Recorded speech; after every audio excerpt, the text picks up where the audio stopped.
How are we all doing, by the way? We all crack-a-lacking all right? Just waiting for my live chat to come up so I can have a little bit of a chin wag with you all. Man, last night was funny. Last night made me... Oh, that was so funny. Last night. Very, very funny. Had some good banter last night with everybody. Enjoyed it a lot. Enjoyed it a lot. Right, so where are we? I've got a rough idea where I am. Got a rough idea where I am. How are we doing, guys? And the stream's just started on YouTube, but I've been on a couple of minutes. I don't know if it's just my phone or what. Right. Let's get this mobile feaster moving before a bear finds us. Or people. Or wolves. Wolves are the ones, aren't they, that'll find you.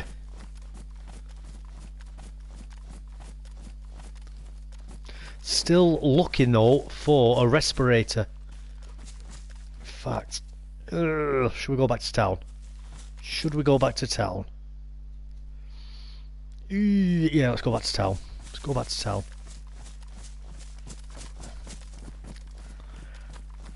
Trying to find this respirator because I just want to go in the gas zones. And to be honest with you, once I've got a full set and I've been in one of the gas zones on this map, I'll probably start a new adventure on Cherno at that point for a bit of a mix-up. But I just want to get this full gas set and then go have a look around the gas zone, see what we can find in there. You know.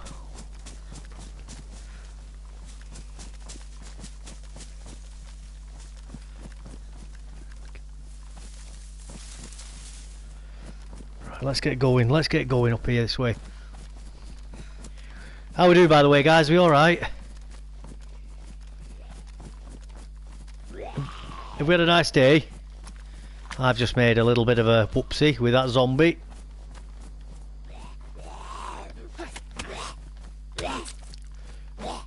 I love it when they do that. When they get behind you like that. It's brilliant. Favourite.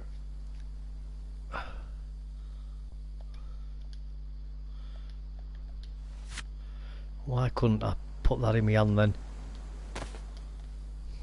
Yo, Kush, how you doing? I'm very good, thank you, sir. How are you doing? How's your day going? I got that message off you. What for me was this morning. I assume you were going to bed last night, was you? It made me laugh. That. I was having my breakfast, and I've got you saying good night to me. That did make me laugh.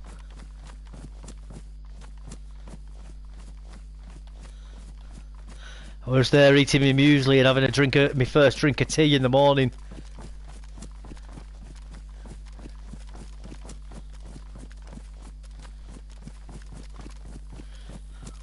Just got online now. Well, a few minutes ago. I've just seen. I don't know if you heard. I'm just trying to find a respirator because then time zones, yeah man, time zones are funny, aren't they? You know, I know when you think about them from obviously a rational point of view, it makes perfect sense. But when you experience something like that in real life, it's, for me at least anyway, it's still funny in a childlike way, you know what I mean? Because obviously as living creatures, we're not supposed to be able to speak to other human beings on the other side of the world. You know, and I don't think it'll ever matter how old I get. I'll always find it to be a novel experience. You know what I mean? Things like that happening.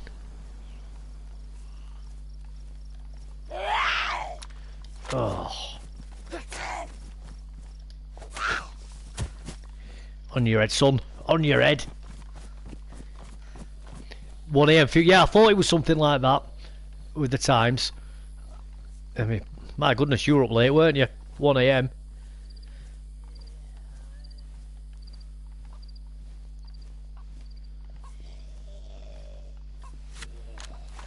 Well, looks like somebody's been here, if there's a zombie locked in that house. It's nice to catch you live again. I've been busy with the server lately. Oh, that's cool, man. It's nice that you are being busy with it. I'll be jumping back on your server again at some point soon as well. Just like once I've done my few bits that I want to get done on here, I'll put a bit of time into your server, because I'll be wanting to have a bit more of a relaxed run after once I've achieved me objectives on this one. You know, I gauge a bit of PvP and just have a bit of a run around the woods, killing some wolves, things like that, man. It's nice. It's nice to be able to do that on yours. Oh, you've added new stuff as well. That'd be cool to see what you've done to it as well. That'll be very cool.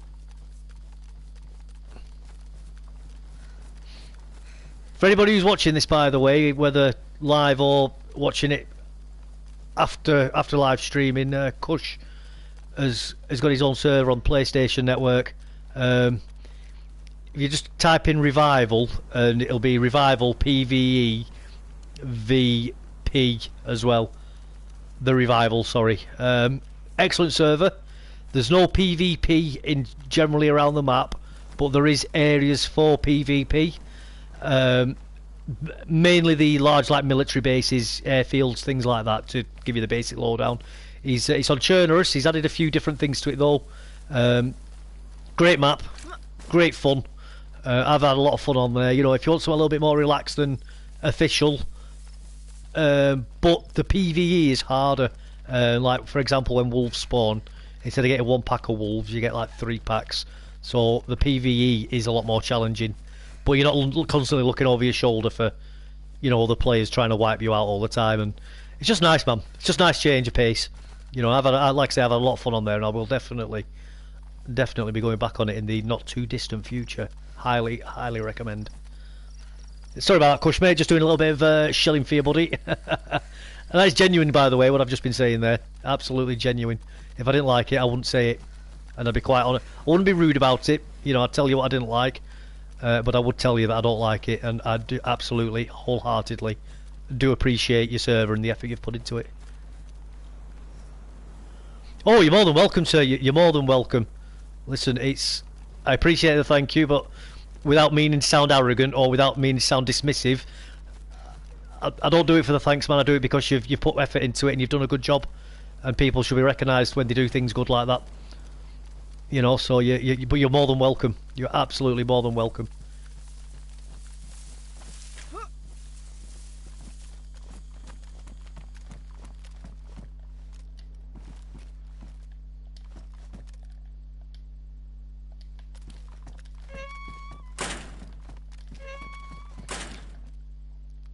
Right, I think I've got some Tetra already on me, so I may be able to combine. Right, let's combine that with that for a start. Let's get them combined. Oh dear.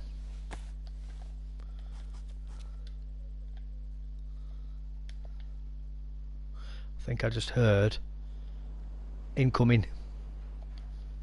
I can always get rid of that car battery if I need to.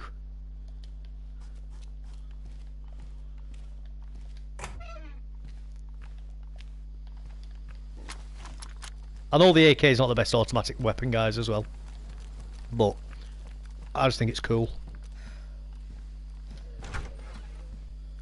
I just think it looks cool and it sounds cool. So for me, rule of cool is definitely a consideration.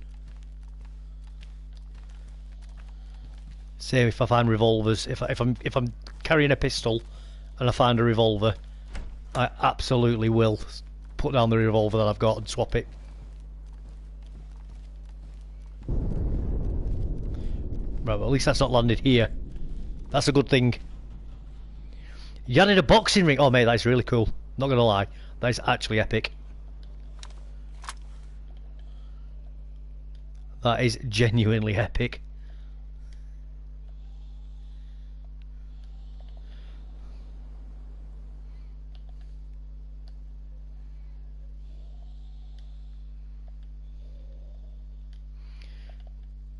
Where's my blood bag? I'll put my blood bag in here as well, I think. And let's stick something out. You know what, I don't need that. I've got one. That is just dead weight. Let's put my tets in there as well. Oh no, they carry they're too much. Bullets. Let's put some bullets in there. Spark plug, actually.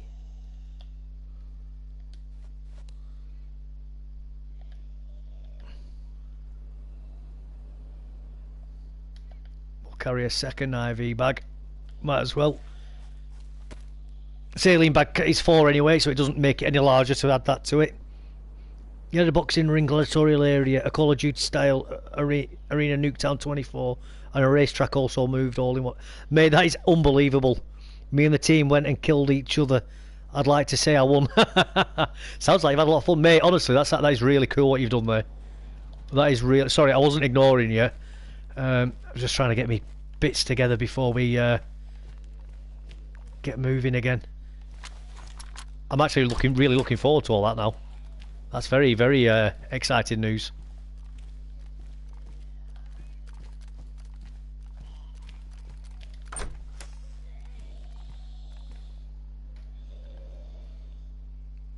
Right, that's nearly full. Have we got an empty one?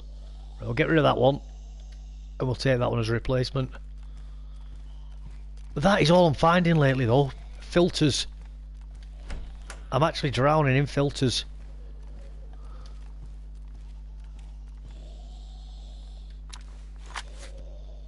Sounds like you've been having a lot of fun on there as well, mate.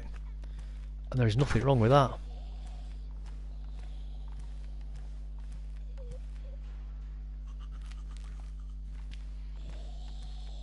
See if we can kill this boy.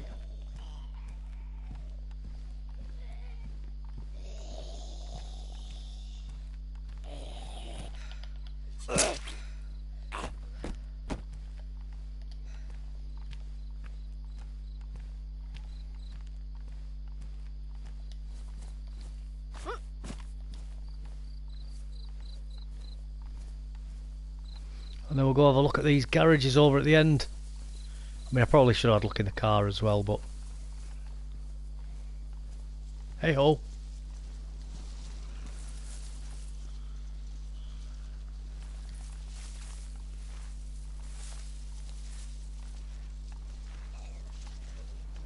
I've been meaning to catch you live, but I've watched your videos on my live stream. Oh, that's cool, mate. Thank you very much. I'm glad you're enjoying them. I'm glad you're enjoying them. Man, I had so much fun last night with everybody in chat. Oh, hilarious.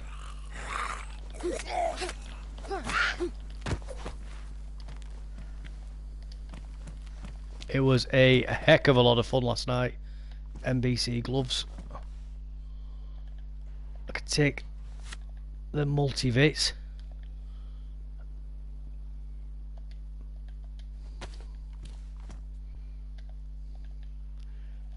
We'll pick them up. I can always put them down again.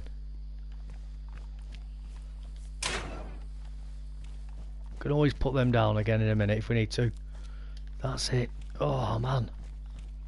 No respirator again.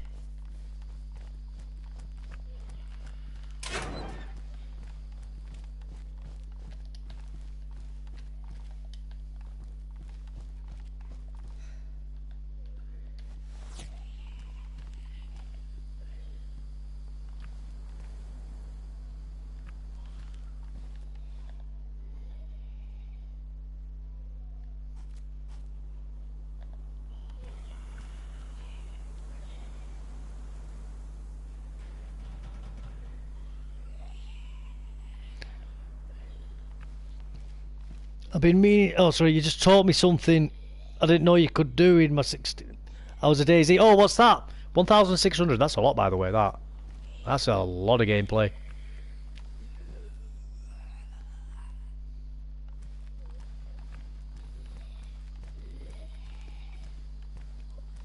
I'm glad you've learned something as well.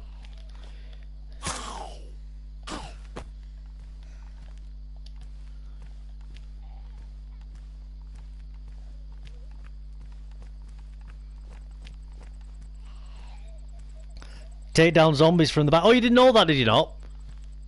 Yeah, yeah. All you... not that one, though. Not that one.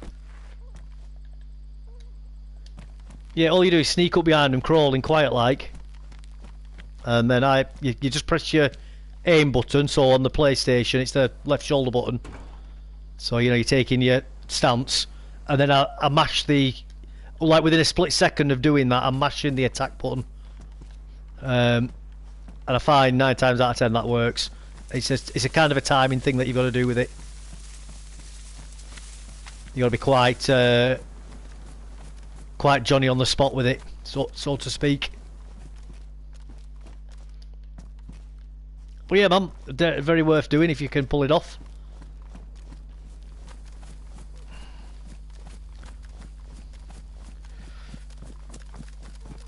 Right.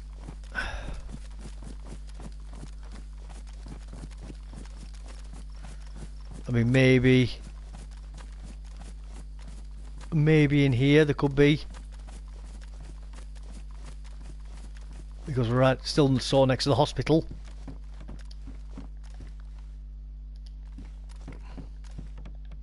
What bullets are them? No.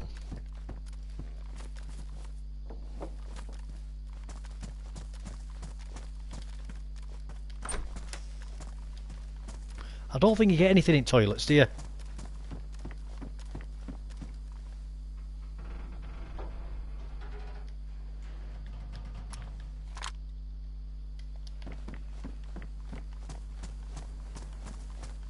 Might as well take the multivates while we're here.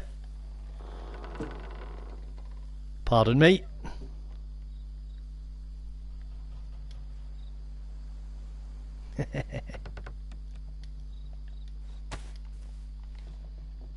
Hey, Ads, how you doing, buddy? You alright, mate?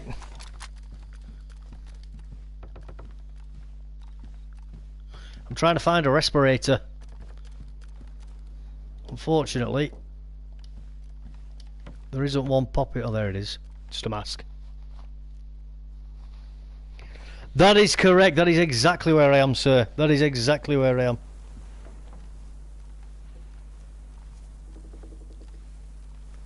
Oh man, really, I tell you what though, Kush, that's nice that I've been able to show you that. The stealth takedown with a knife. Very nice. I remember when I first did it, it was purely by accident. I spent ages trying to figure out how to do it, and it took me ages and ages to try and do it again. But as I say, I just sort of do the attack and then mash the button straight away. Yeah, man. Thing is though, it's that big of a game, it's very easy to be able to miss something like that, you know. It's not something that you need to do all the time either. Oh, you're very welcome, sir. You're very welcome. It's nice to be able to show somebody something new. Do you know what I mean?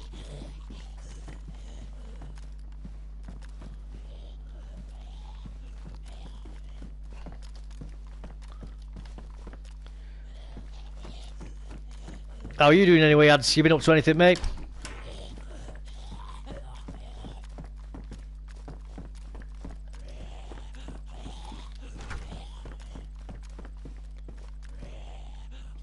You coming in? You coming in? Come on.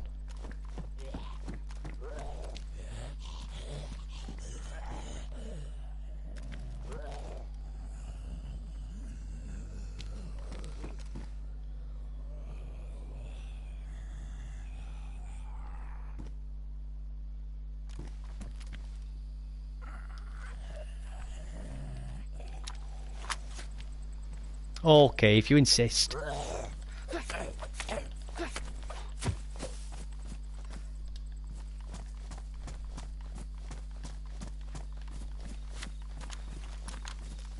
Anyway, let's get out of town. Oh, good, been blowing base up revenge. For your base, after those guys GL'd you all day. What was it? How many hours was it that they were GLing it for before they got rid of it? Looked like you had a lot of fun anyway with that from what I saw with your video footage. I've been promoting the server, adding new things, trying to get the population away. Oh, it'll come, mate. It'll come in time. Organic growth, it'll get there, mate. It'll get there. It will.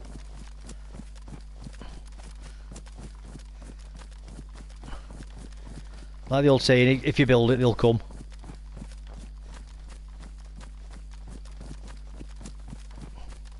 Eight hours of GL non-stop, but 36-hour raids, 6 teams. That's unbelievable, that, man.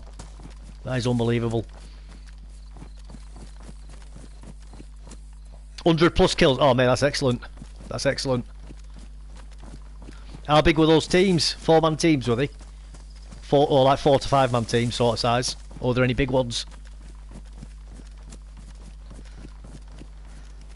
It's really cool that you do that though, mate.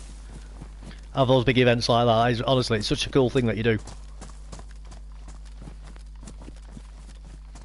4 to 14 size teams. Wow, that's a big team. That's a big team. That, man.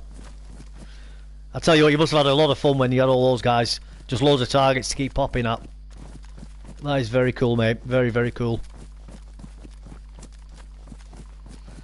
We got 2 new players last night. They say they love the server already. Oh, that's brilliant, mate. It's a good server, man. Like I said, I like it. A lot of fun, mate. A lot of fun. Me and my boy Walt wiped 16 people in one go. Do tell, please. I'm very interested to hear that story.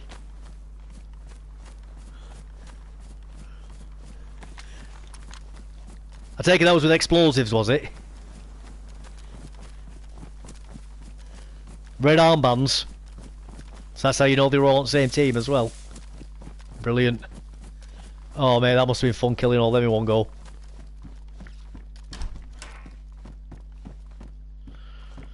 Thing is though, and tell me if I'm wrong here, but if you've got a massive team like 16 people, that's going to get a bit confusing. You know what I mean? Especially if you're only up against a couple of guys.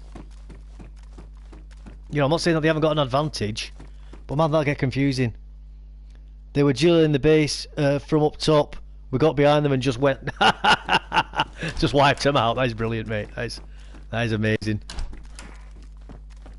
Love it. Absolutely love it. No F's given. Pure carnage. Great fun.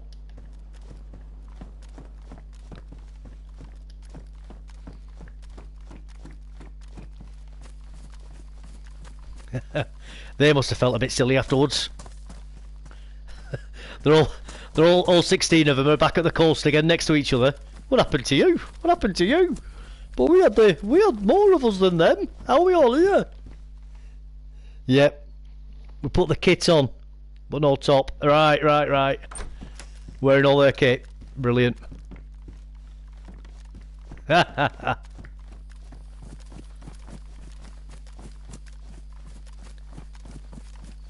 like it. Undercover. Camouflage. Very clever. Deception. Very important part of warfare, and Sun Tzu speaks about it a lot in The Art of War.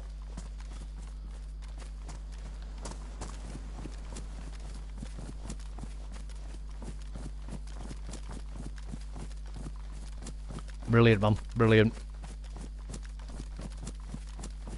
That is definitely big PP energy taking out 16 people in one go, though. Just 2 of you. Big PP energy. Yep, lol. We put the kit on top. Oh, I've already read that. Already read that.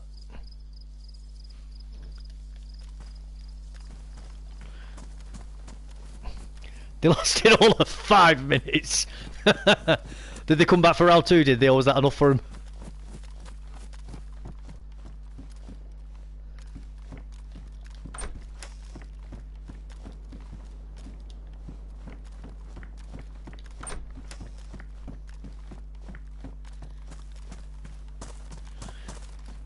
Oh, just so you know as well, Kush, what Ads likes to do every now and again is him and his lads that he runs around with. He's got his own channel, by the way, and he's worth watching, worth subscribing to. He's a very good player. But what he does is he'll build these big, massive player bases on a secret server. They'll spend all week building it, and then they'll drop the server for everybody. And it's basically come and have a go if you think you're hard enough. The only rule that they generally ask, and I think it's fair enough, is no grenade launchers. But they do stock up on loads of grenade launchers themselves, so if you do decide to start lobbing grenades their way via a noob tube, they will send plenty more back in your direction, plus extras. So it's just, you know, just play the game, you know. Play the game. But yeah, man, I think it's really cool that they do that. You know, and just have like full weekend bonanzas of just non-stop PvP in these huge bases that they build.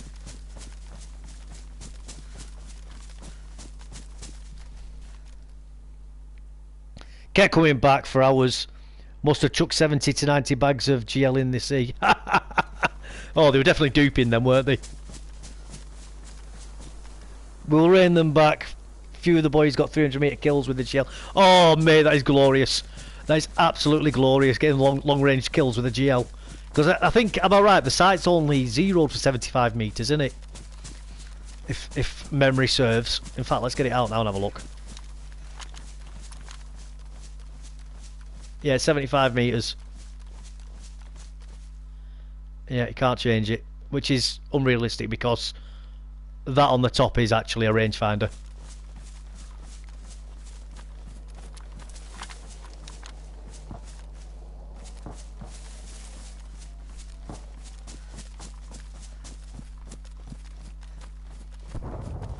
Oh, it'd be rude not to, wouldn't it? It'd be rude not to.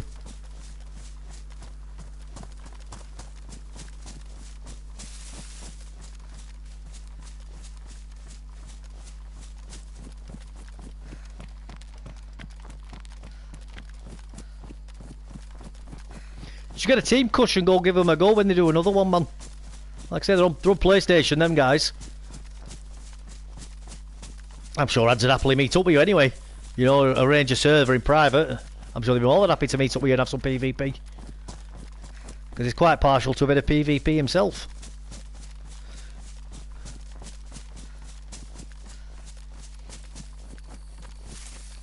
Yeah, man, that's it. Everyone pull up, have a bit of PvP. It's all good. Have a bit of banter as well while you're doing it. Bit of name calling, all that. It's all good fun, innit? All good fun.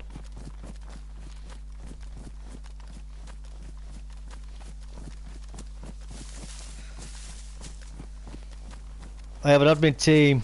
We can come do some PvP. That'd be cool, man. That'd be very cool.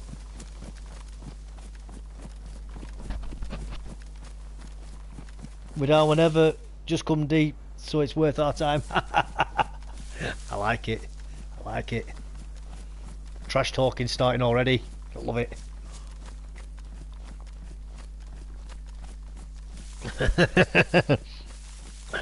For sure. Evening, Dave. Drops like, oh, cheers, Dave. Thank you very much. Ads and Kush, I think, are just trash talking in each other at the moment. I think their two crews are going to end up having a meet up and a bit of a Royal Rumble. It should be very fun.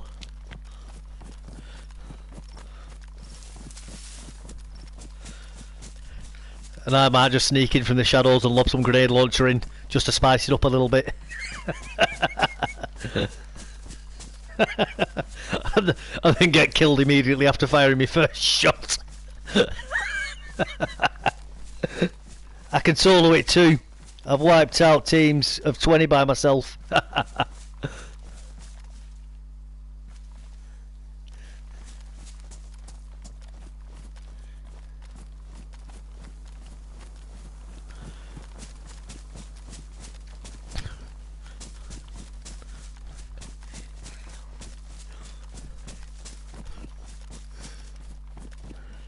Listen, Dave, I ain't too proud to admit it, you know what I mean? I die quick in this game, mate, when I'm in PvP. I die very quick. Just give me a Tundra and a cam. That's it, mate. If you can, you can. Even in Ads and Kush, that's nice, man. That's nice.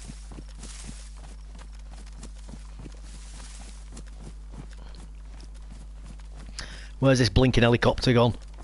Oh, there it is. There it is. No trash talk. Just no point coming for man boys. We'll eat that solo. We will end up fighting for kills. Sup, Dave?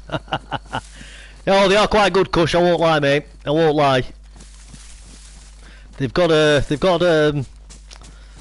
quite a few hours individually and cumulatively. So they ain't gonna give you a cakewalk, buddy.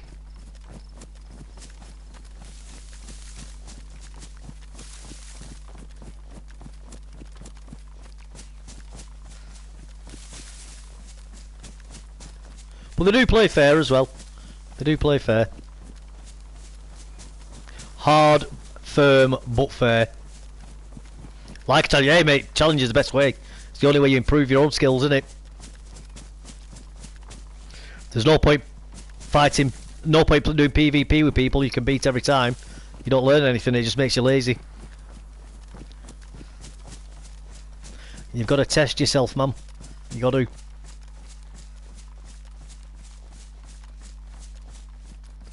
I'll even drop your kits. There you go, that's lovely, innit? That's lovely.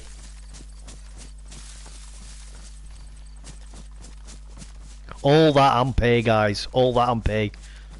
What's not to like?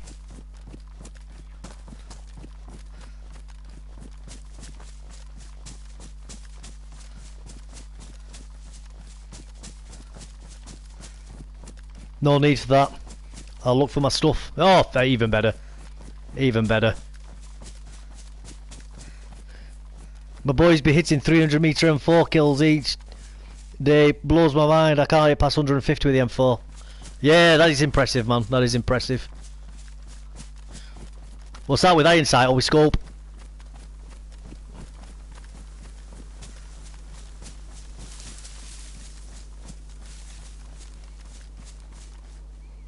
Who's having a boxing match? That's cool. Yeah, 'cause he's got the boxing ring now, anti-cush. Ah, there we go.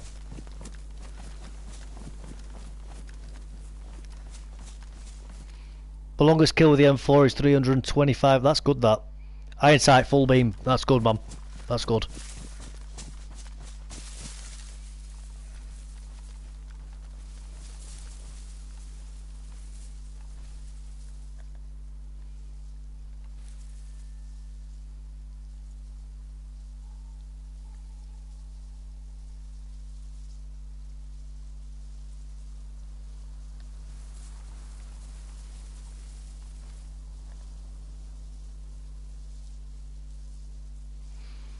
Two zombies there, one over there. There's probably going to be another one over the crest of the hill. In fact, it's there. I can just see him now. There.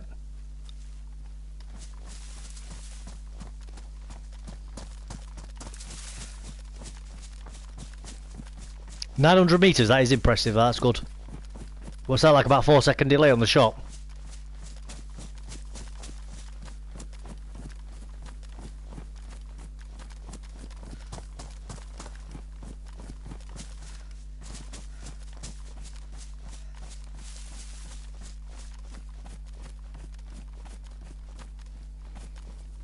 What's Pete's plan for tonight?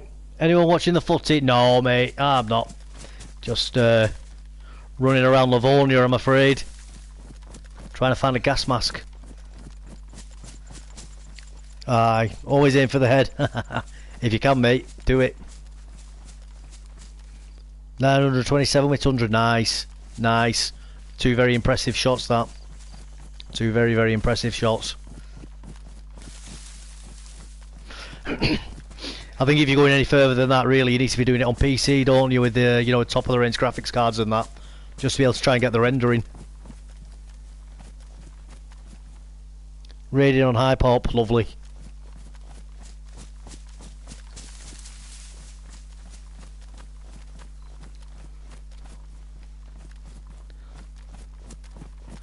Yeah, my furthest range is about 10 meters. Catching somebody unaware searching the kit.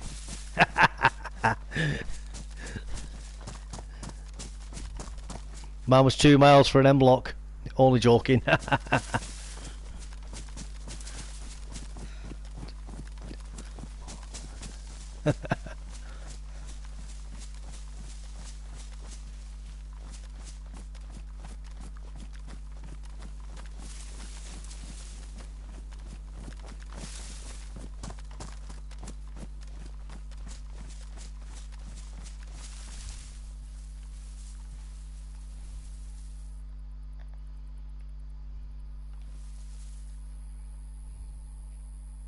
Hacker. Right,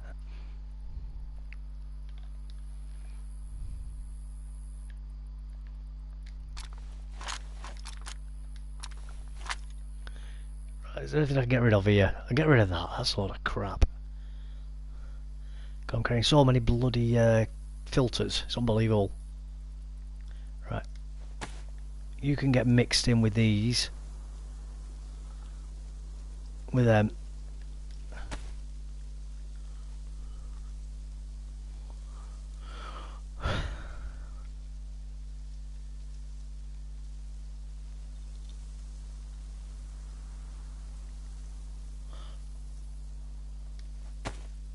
Put that back in there. I could probably get rid of that car battery actually.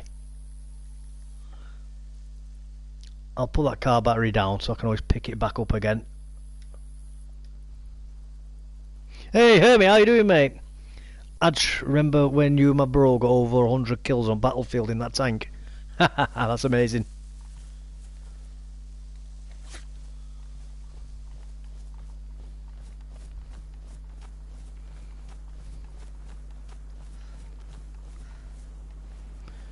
Right, there's a zombie there.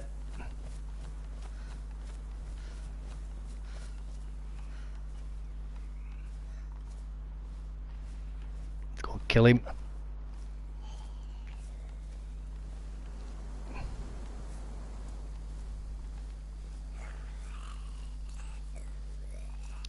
Ads certainly does remember that long kill.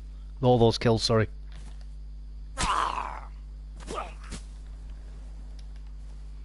He certainly does. Ads is a cool guy, mate. He is a cool guy. He's funny as well.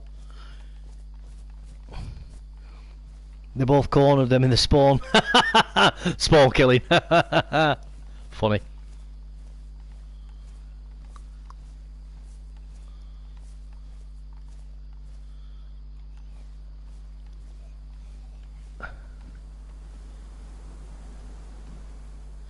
I've got that. Already got that helmet on.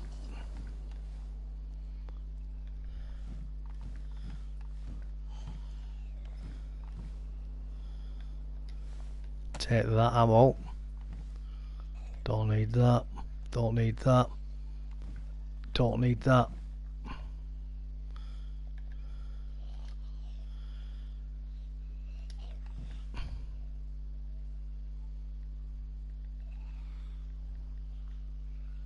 Where's my night vision just gone?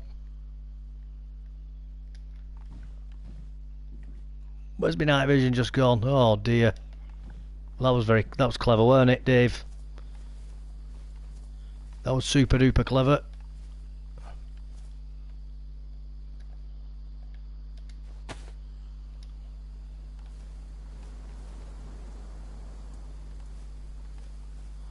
It's there.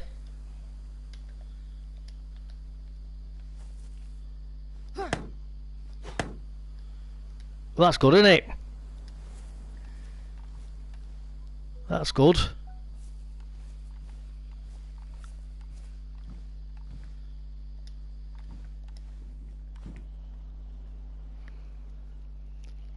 DayZ indeed. Oh well, easy come, easy go, I guess.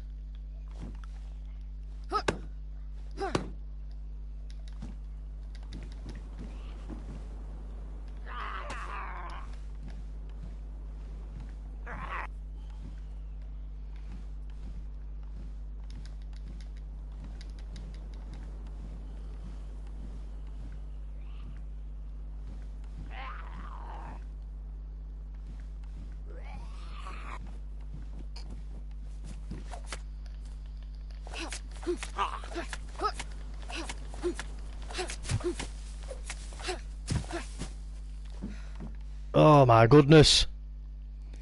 Excellent. They don't come easily, and far too easily just went, oh mate, tell me about it. Tell me about it.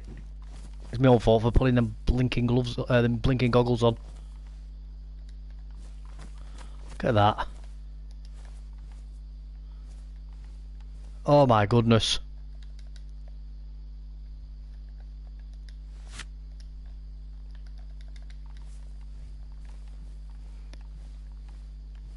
Is it down here maybe?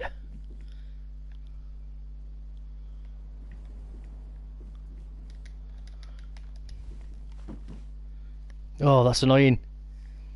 Hermit, how's your base coming along on the island? How is it coming along actually?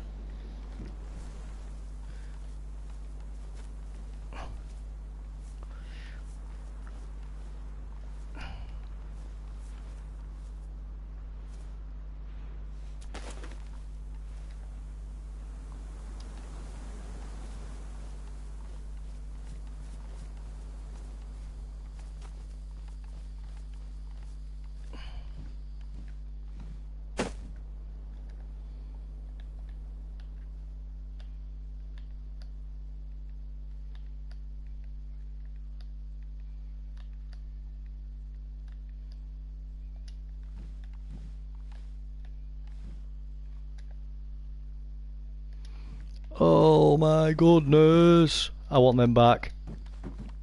Guys, you don't understand how much I want them back.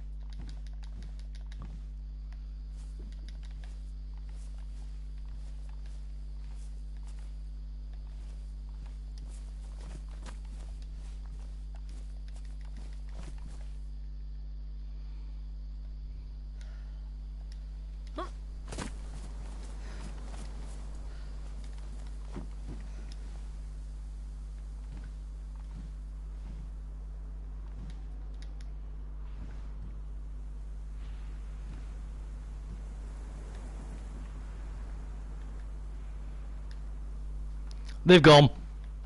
They've gone.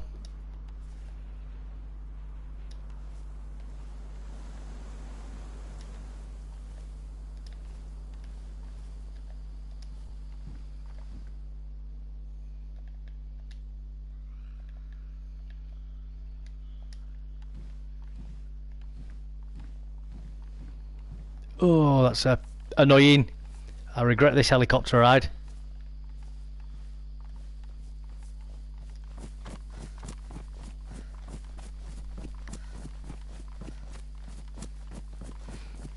You're not planning a fishing trip yet, bro. Just need to get back into it again. You used to be out every weekend. Good question, well presented.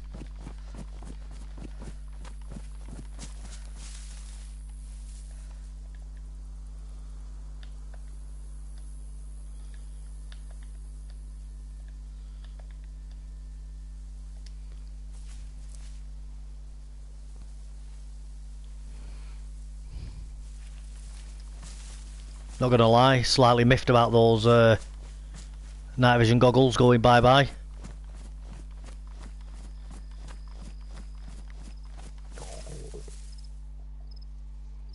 Pilot crashed, too much vodka. Yeah! I end up trying out a few bases on my hideaway server. I may have to try...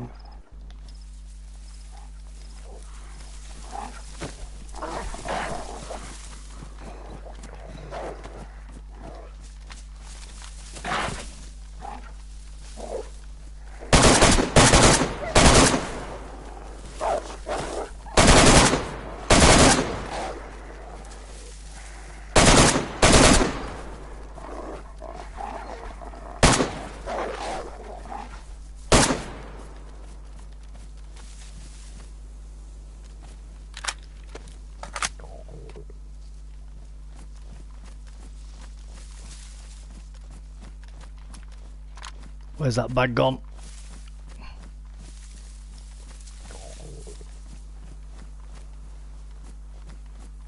Oh dear, I've lost that bag now. Those wolves just came out of nowhere quietly, didn't they?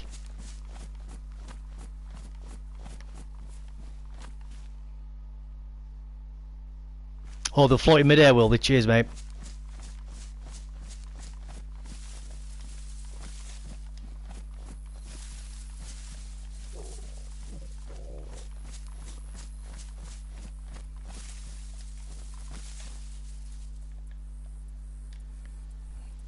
Sorry, Wolfie, but you're rude, all bites, no gift, gotta go. That's it, mate.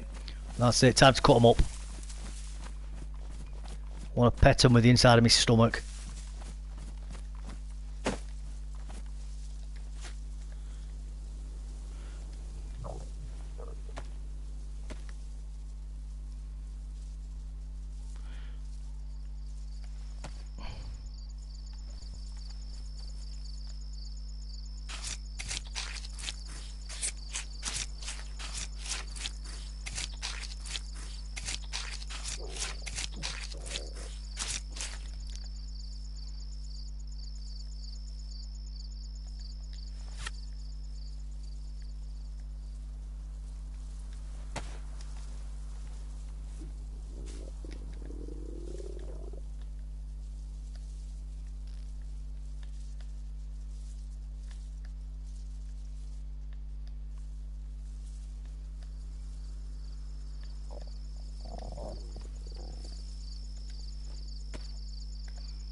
Whoops, that was supposed to get ignited, not placed down.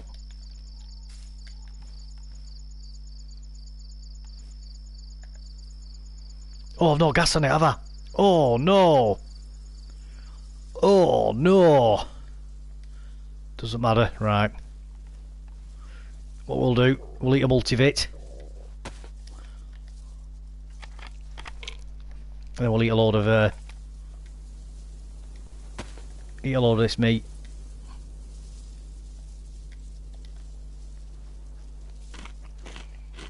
Hey, beamed on DayZ, I'm doing. How are you doing? You okay? I'm just eating raw meat. Yummy.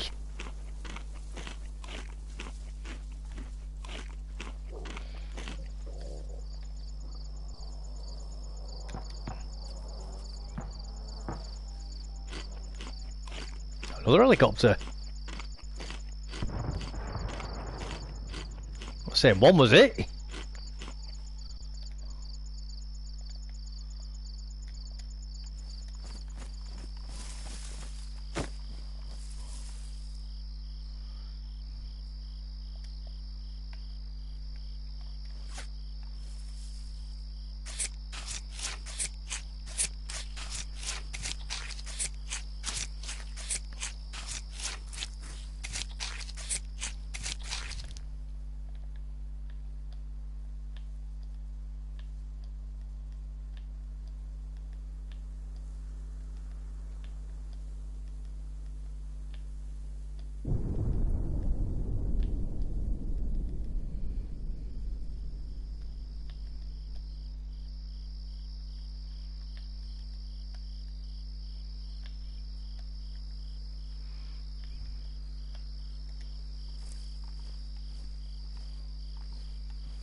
I'm always on where Rads is, you will find me. Nice, nice.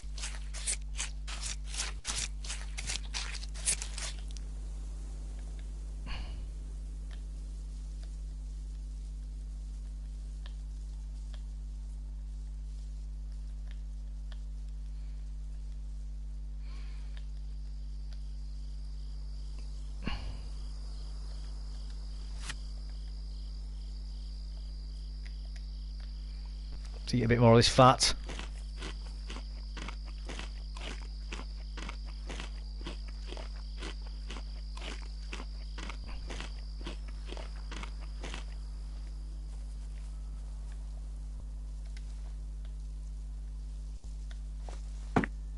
Ha! Hit a tree. Useless.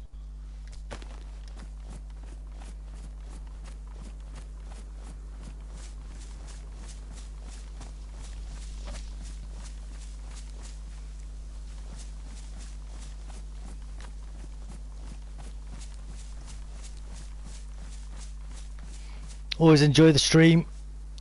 Feet up and chill. Yeah, man, it's nice watching people streaming it. I like listening to ads stream when I'm at work, or if he's on when I'm at home. I like putting it on while I'm doing other stuff. You know, whether I'm making me tea or, you know, tidying up or something like that, man. It's nice, isn't it? It's nice. I had to play catch up the last 2 days.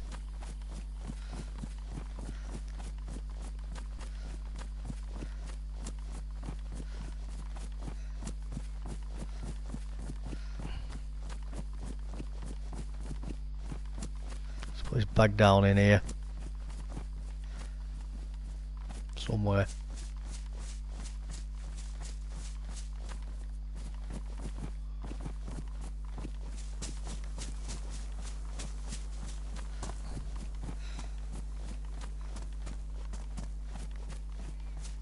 I went to watch the stream, then it ended 4 seconds after joining. Which stream was that?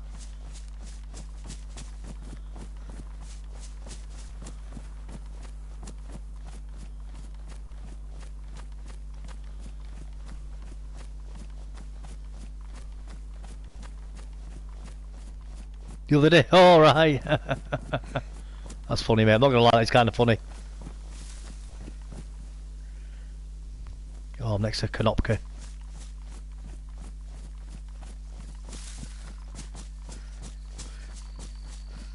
Yeah, let's get this down here. Put this down. This bag over here. I'll go have a quick look in town and then see if that helicopter despawns and hopefully get me goggles, me night vision back. But I've got to prepare myself for it not coming back.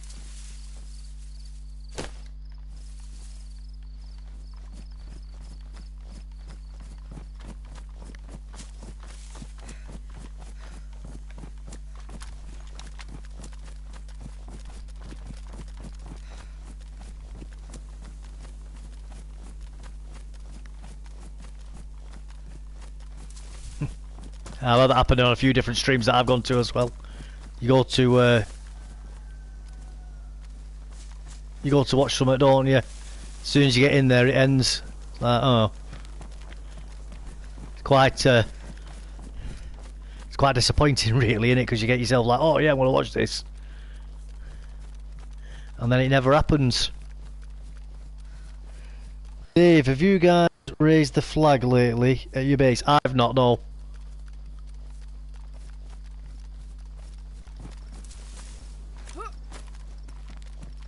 It's gonna degrade, isn't it?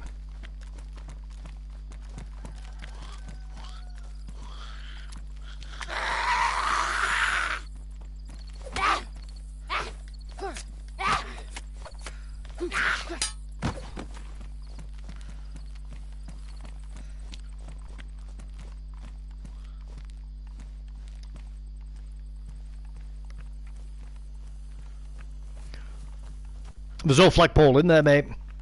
I need to build one.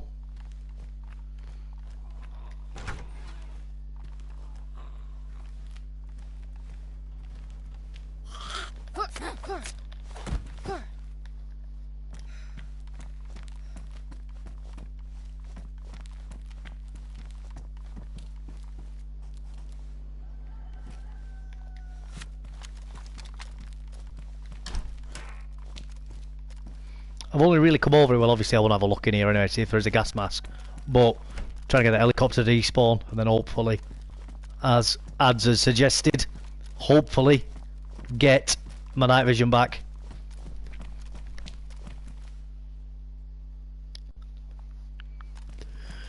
Yeah, we've got to make one out, Anna, definitely. Definitely. I thought I saw something on the floor then.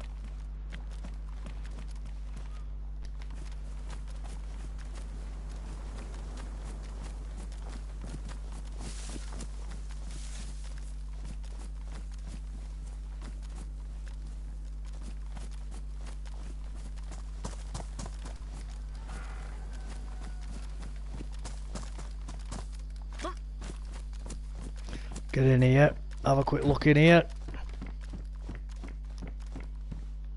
Beanie, I don't know if there's going to be anything medical up here then. Oh, we got some beanie on the floor.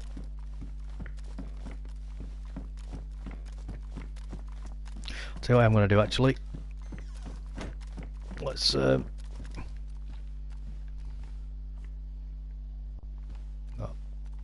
go over here a second. I'm going to go to the toilet quick. Back in a minute everybody, back in a minute.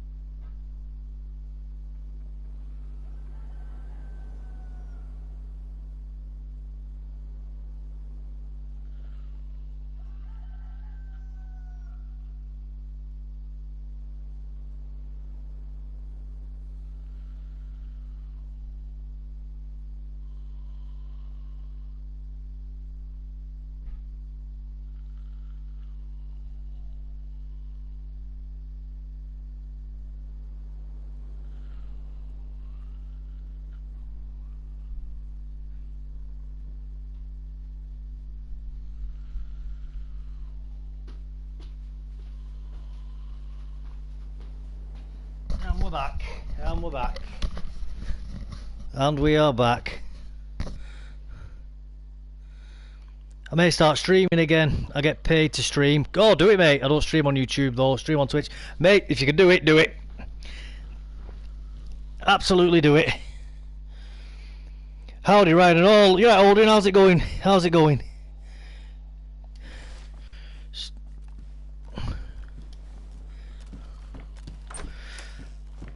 Oh, Odin, I've just lost my night vision goggles. In the most ridiculous way possible. I put on a pair of goggles by accident in a crashed helicopter. I was only meant to pick them up and put them in my bag. And me night vision dematerialised off my head. And then got stuck in the side of the helicopter. They were like materialised through the actual body of the helicopter, so you could see them on both the inside and the outside of the helicopter at about head height. And I couldn't grab them, couldn't pick them up.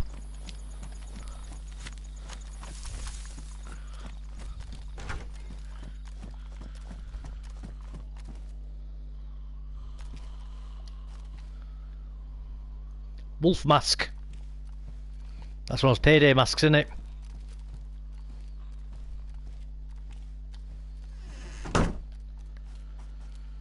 It will come, Kush. It will. I don't have anyone on YouTube, ever on 1,000 on Twitch. Well, I mean, stick with whatever you want, mate, you know what I mean? If that's what you feel more comfortable using, use it. Do whatever you prefer, mate.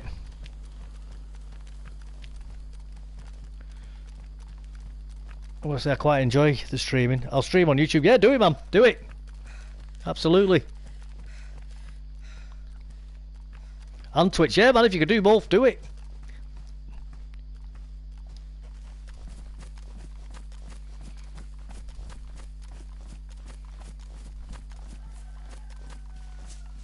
I saw a box inside that then.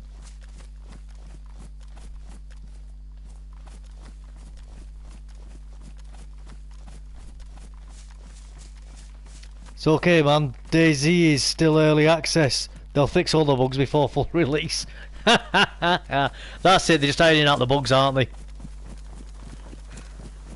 They're just ironing out the bugs. Let's go back over. This helicopter here.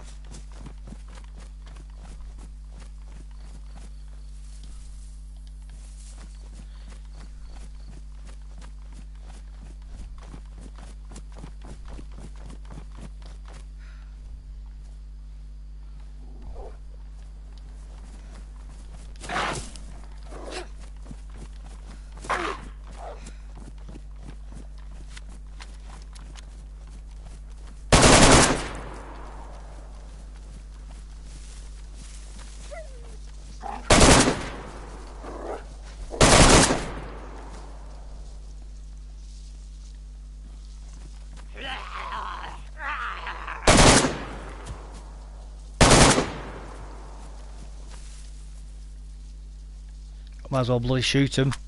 Use enough bloody bullets with them.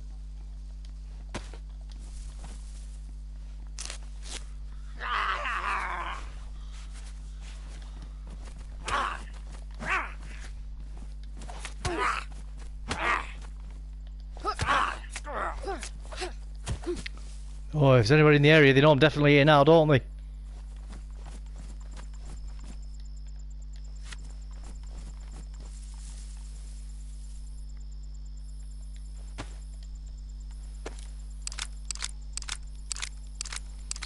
PC is way better. That's bought it on PC. That's amazing, mate.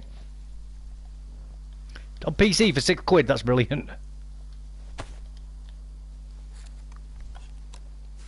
Going back to PC in middle of building one again. Yeah.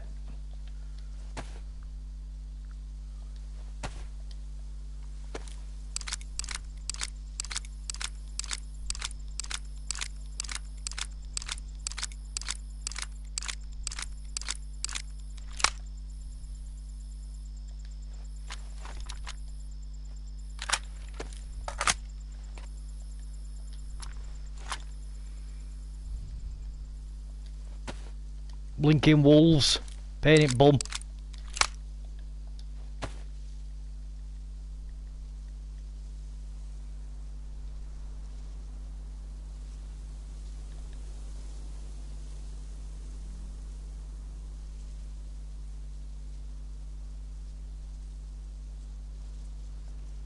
drop that.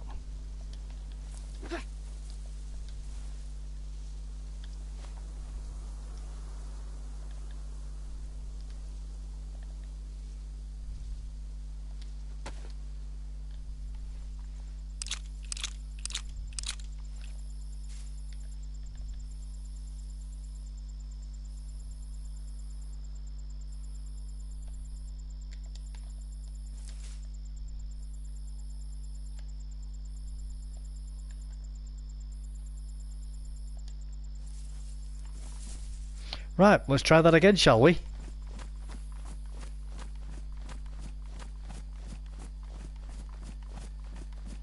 You're leaving me, Dave, just joking. You miss your PC? Yeah, man, PC's cool.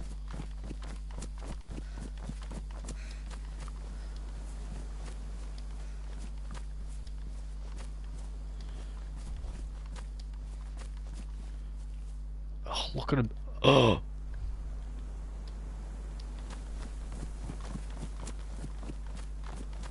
Let's get going, let's get going, let's get going.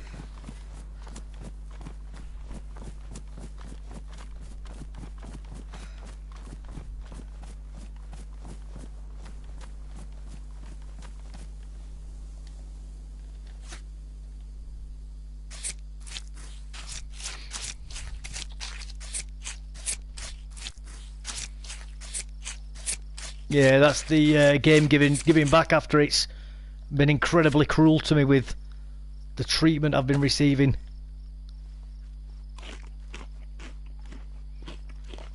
What am I doing?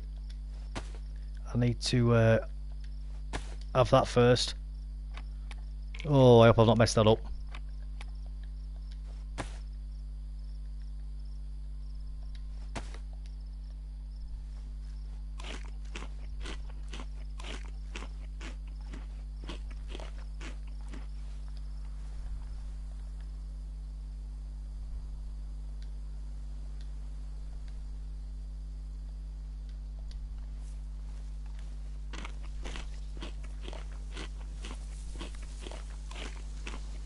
Not after you go to DayZ on PC. Oh, mate, you're an absolute whale of a time doing that.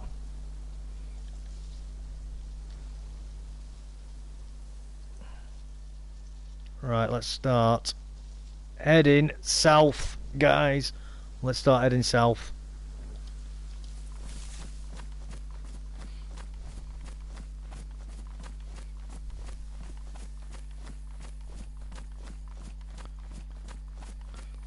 Yeah, man, I don't blame you, Kush. Have you not thought about having a server on PC, buddy?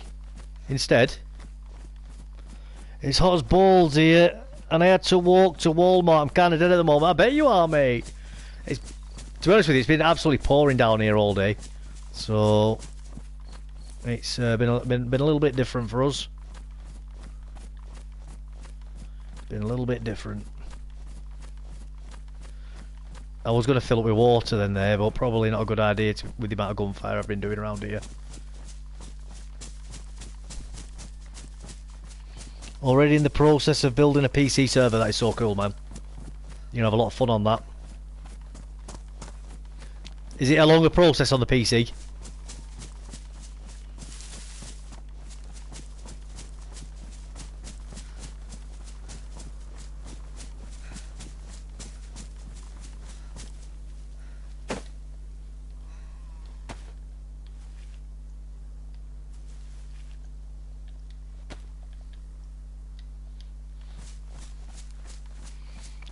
More mods to choose from. Oh, nice. Nice. You're gonna have a lot of fun on there then, aren't you?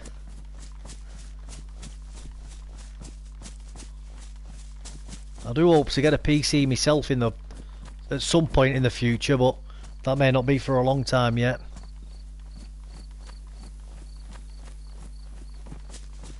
Would be nice to do some streaming off a PC, to be honest with you.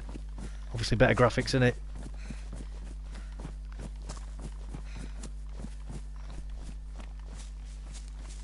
Put that compass away. I can't help it, Mr. Shifty. I like it.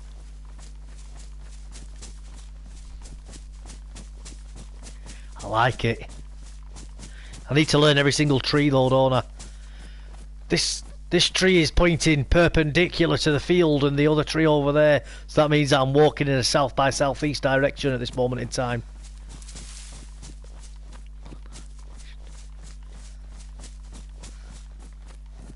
Follow the sun, that's it. The sun moves though. If you follow the sun all the day, you'll change directions.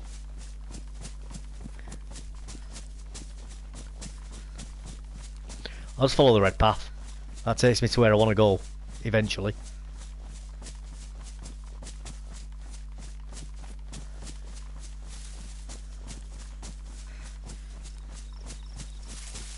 Lol.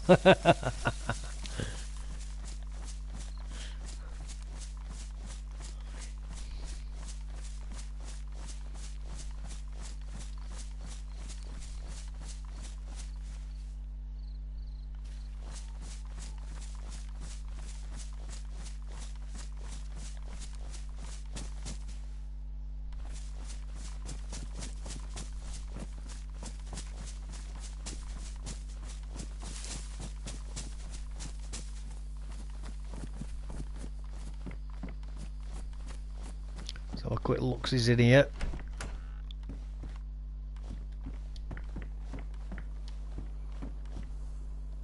Head torch, no thank you.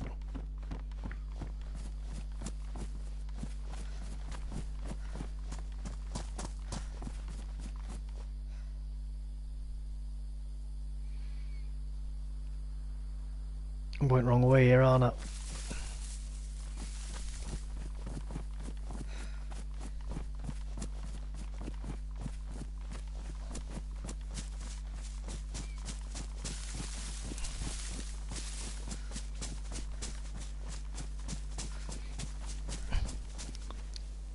Daryl Inkle, I wanted to thank you and let you know you're a legend and people don't say it. But I see your hours, you stream daily. YouTube shows you no love. However, they did put you in my queue. Oh, Daryl, thank you very much. That is such a kind thing to say. Massively, massively appreciate that. Thank you. Honestly, thank you so much for those kind words. And you know what? I appreciate what you're saying about putting the hours in, but it's not like it's a chore or anything. I'm genuinely enjoying this, doing what I'm doing. And it's not a popular for me. It's not a popularity contest. It's not about getting rich and famous or anything like that. I'm doing this because I'm actually enjoying interacting with people in chat and having fun. It's not even about playing the game. If I'm honest with you, it's about just hanging out and having fun online with people. You know, it's having a laugh. That is genuinely what this is about for me. And every time I come on and like with that message there that you've just sent me, mate, that's mission accomplished for me. You know, it's having a good time, mate. So, but thank you. I don't mean to diminish at all what you've put, you know, and I really, really do appreciate it. Genuinely, from the bottom of my heart, massively appreciate that. Thank you so much. But yeah, man, it's for me, it's just getting messages like that off you and people having a good chat and a laugh in the chat, mate. That's mission accomplished as far as I'm concerned. You know, I'm happy with that, man. And if the channel happens to get bigger over time, you know, so be it. Either way, I'm not bothered, man. As long as we're all having fun, that's all that matters to me, mate. But thank you so much. What's popping, Dave H? From Mr. Shifty, aka Rob. Dave's abandoning us. That's what's happening. He's getting a PC. He's going to the dark side.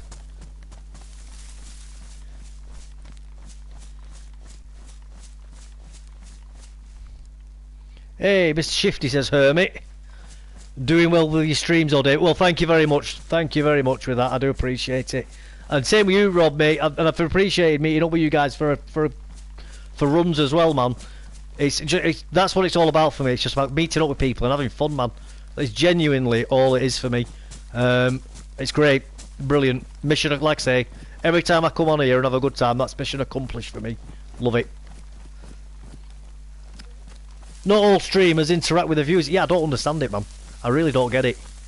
I mean, I suppose to a certain extent, like if you get size like Running Man's, you know, the guy's got like 500,000 people.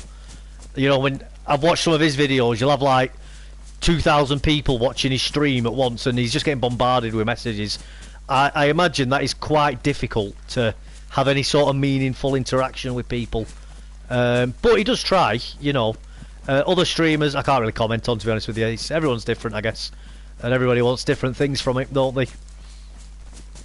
You know, it's it's what viewers want as well from the streams. You know, again, everybody's different, man, and all different viewers want different things.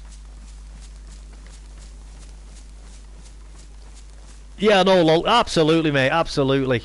Oh, I know you know, mate, but it's just sometimes it's nice to just be told, though, isn't it? You know, that's the whole thing. You're genuine.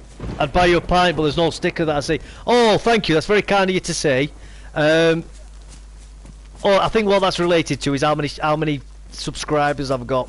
So I don't think my channel qualifies for donations yet. But again, as I say, it's not really anything that I've worried about or bothered about. But thank you. That is very kind of you to say.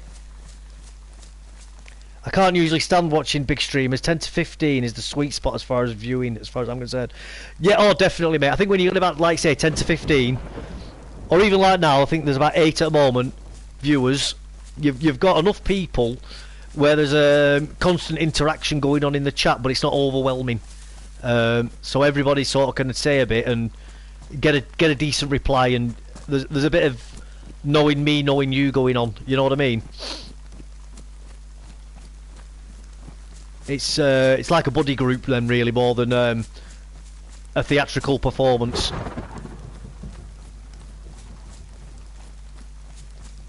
But you know, I mean, big streamers get big for a reason. You know, they're not big because they're rubbish, are they? You know, so they're doing something right.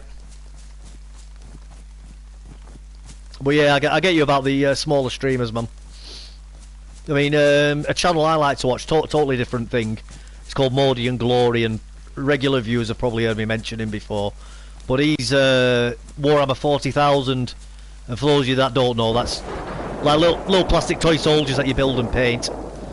And he does the same army that I like, and he's got about, I think over 50,000 subscribers now. Quite a big channel.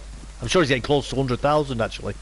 But he does loads of live streams, gets loads of people watching, but man, he has really good banter with everybody. You know, and he's got it down to a fine art, but just by not by any sort of duplicitous means.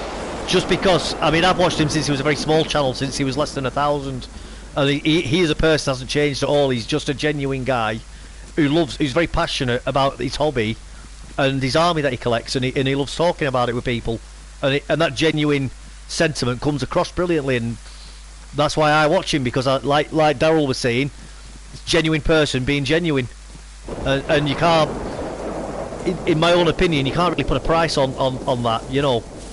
And he's not even like the best at it or anything, at the hobby. He's not the best painter, he's not the best player, he's just super passionate about it, and that's what I love about him. You know, he's super keen, massively encouraging about anybody else who plays the game or is considering it, you know, and all information. He's willing to tell you everything for free. You know, nothing is secret or, you know, hidden behind paywalls, anything like that. You know, he's just brilliant, mate. Love it. Great. Seems like a great guy. And in fact, he doesn't live that far from me. I've often considered putting a message in chat saying, "Do you fancy meeting up for a game?" But he's a busy man. He's a busy man. But if you're interested in Warhammer, by the way, I would massively recommend Modi and Glory. Great channel. Very, very fun content, if you're into that sort of thing.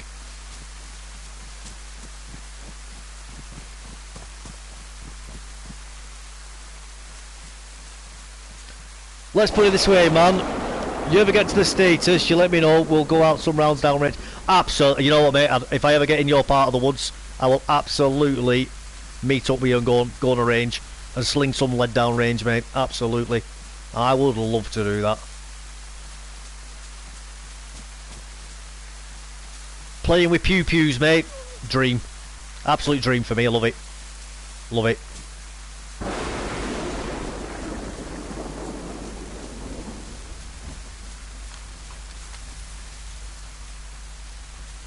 I love the old pew-pew sticks. I only wish that they would liberalise the rules around them a bit more in the UK. Now we can get them to our American friends who are watching right now and listening. we can get many variants, and up to and including 50 caliber rifles, believe it or not. So I mentioned yesterday I'd love an Accuracy International semi-automatic 50 caliber rifle. I could, in theory, buy one of them if I get the license for it. It's just getting the license is the difficult part. The only thing we can't realistically get is handguns and automatic weapons. They're the massively limited things. You can sort of get quasi handguns, but the way they get around the rules is they sort of turn them into weird mini rifles by extending the hand grip to have like an arm brace on it, and you've got to have the barrel lengthened as well, so like the minimum length for what the UK government classifies as a rifle. So you end up like with these weird sort of really ugly looking pistols, which aren't technical pistols, but they are. So we can get around the rules. It's not quite as strict as you think. I mean, shotguns pretty easy to get, to be honest with you. Shotgun license is quite. I mean, again, it comes down to the police, though. Different police will decide, and they're a bit more strict. So if you live like in the middle of London or Manchester or somewhere like that, they're probably not going to let you have a shotgun license or any sort of firearms license. But like for me, where I live, I could get one as long as they were happy with it. There's no real reason for them to say no to me if I wanted to get one. It's just having firstly the money for it, and secondly having the money to get the gun cabinet and all the other stuff that I'd need to get as well before I get the gun.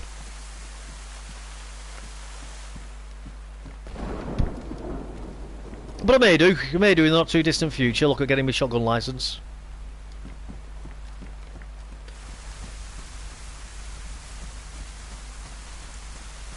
An AR-15, what caliber is it, mate? Don't say 2.2. If you say 2.2, we're no longer friends. Nah, I'm only joking, by the way. I've got no problem with 2.2s.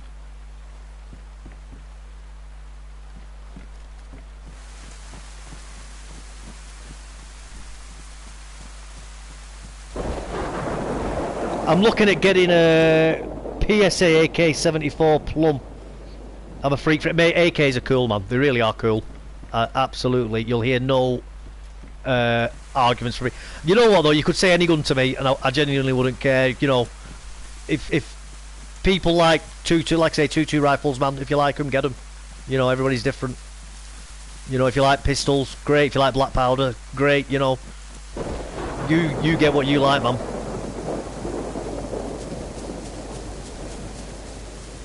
But I do agree with you, AKs are very cool.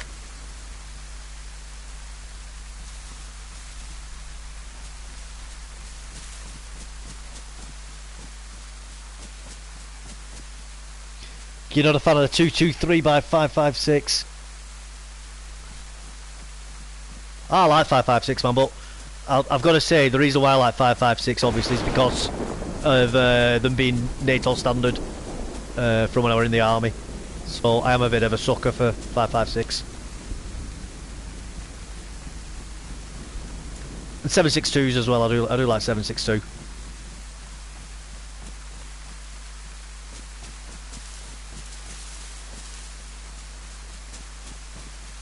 Oh, very dangerous, very dangerous. But even a 2.2 is dangerous. Any gun's dangerous, man. You know, the firing lumps of metal at high speed. So they're all dangerous.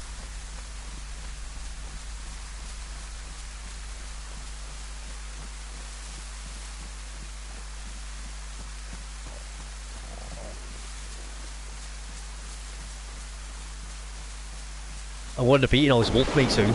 Raw. Well, it's not overly dangerous in the sense of like if you get shot with a 50 cal or something and it's going to wipe, like rip chunks of your body off you. You're absolutely correct, but if a 2.2 hits you in the wrong place, it can still kill you. You know, it's like being stabbed with a knitting needle. Alright, it's not the worst weapon in the world to get stabbed with, but you know, if somebody hits you in the wrong place with a knitting needle, it'll kill you, won't it? But you're right, it's not like the world's most intimidating caliber, is it? You're absolutely right. I mean, they could take, you know, you could make you blind in one eye if you get shots in the eye as well. You know, things like that. It can still do you some lifelong injuries if you're unfortunate. Gotta eat, mate. You go stuff your face, man. You go stuff your face and enjoy it. Nothing wrong with that, mate. Absolutely nothing wrong with that. 762 by 39, mate. Yeah, you'll absolutely rip your limbs off that thing. Anyone who think of coming after the US will be carrying that around anyway, so free reloads. Absolutely, mate. I have a friend who got shot 8 times by a 2-2. He would be annoyed to hear not that dangerous. Oh, mate, yeah. It's going to go into you. You know, no matter where you get shot with a 2-2, those bullets are going into your body. Now, they might not penetrate too deep if they say hit a rib or something like that. You know, you're going to be really unfortunate if they go through a bone. Like, it's going to hit a really very unfortunate part of the bone. But, you know, you get shot in the intestines, or if it goes through your ribs, or, you know, you get shot in your temple or something, it's going to go inside you and it's going to do some serious damage inside your body. You know, and because it's such a small calibre, it's going to end up getting stuck inside your body as well, because it's not going to come out the other side. Oh yeah, I've got to eat, mate. Yeah, absolutely. Yeah, I'm going to stop in a minute and have some food, mate. Absolutely. I'm just getting away from that sort of area over there because I've got a feeling there might be people around.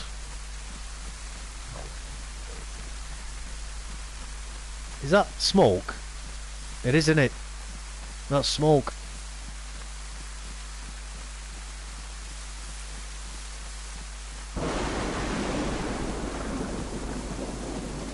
Well, let's stop in this big tree here in a second. We'll have something to eat now. Stop here.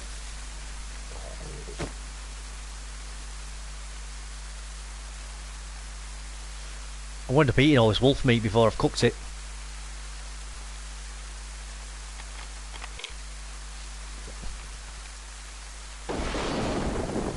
I was unit armourer and I got to shoot off the extra ammo I fired, basic 50 cal M60 and the M16, the grenade launcher, a few pistols that changed when I was deployed. Had to learn new weapons. Oh mate, that's fantastic. I listened to you last night. Yeah, those tear you up. Those tear you up. Yeah man, they do. They do. Yeah man, I mean I've not fired the grenade launcher from like an underslung grenade launcher, but I fired a grenade machine gun before, and that was, in some ways it was fun, but in other ways it was like a bit of a disappointment because it doesn't have a lot of recoil when you're firing it because it's such a heavy weapon, and it doesn't make a lot of noise either. So again, it was kind of like a bit of an anticlimax when I was firing it. It was still fun, don't get me wrong, you know. It's like, but I preferred the Browning 50 cal. That was a lot more fun. That was a lot more fun.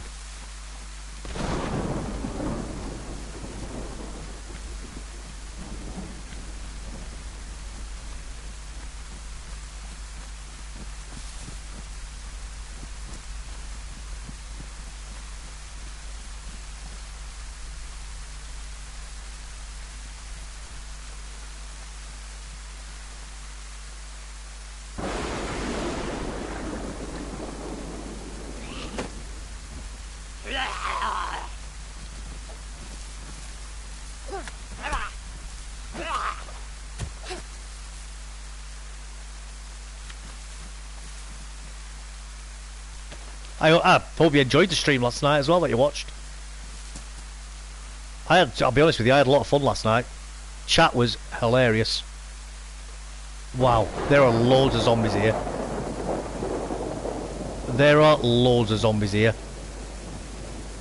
I am not bothering with that, I'm afraid, guys. Too many zombies for me. I don't need the stuff, so I'm not risking myself for it.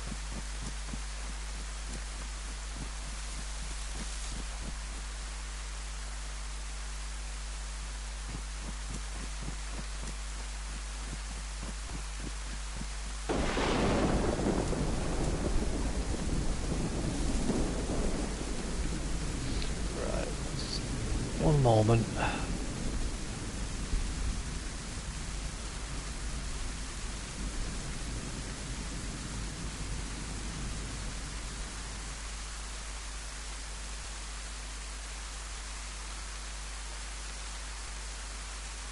Right, I know where I am anyway.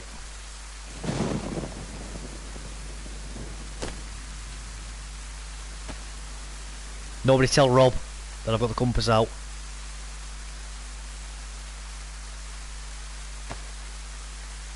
Let's sharpen that bayonet as well while we're having a little bit of a hide.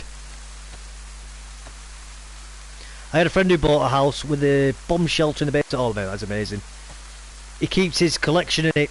He lost count of something like 200 pistols, 40 shotguns, 20 something bolt guns, like 50 different AR. Oh my, he must have some cash on him in, mate. He must have some cash. Fair play to him, you know what I mean? That's brilliant. Absolutely brilliant. Love it.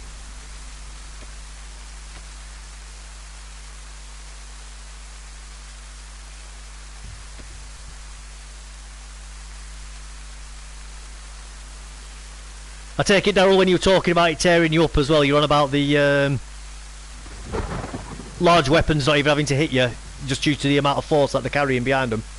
Like 50 cals and 30mm shells and stuff like that. I'm assuming that's what you're referencing there.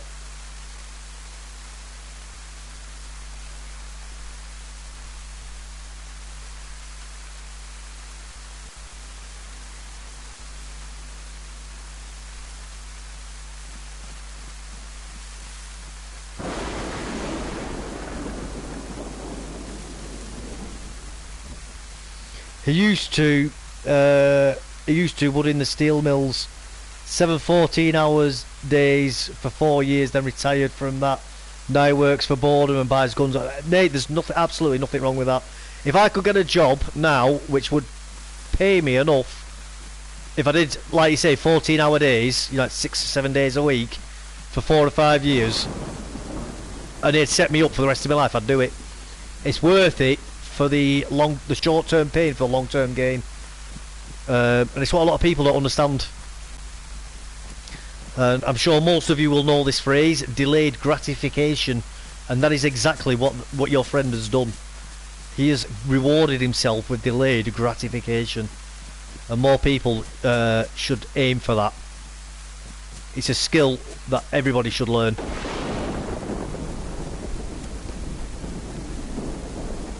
Yeah, the Browning, yeah mate, yeah, absolutely messes you up, that. Absolutely messes people up, that. Like I said in the video, you don't last night, you don't even need to hit anybody with it to hit them.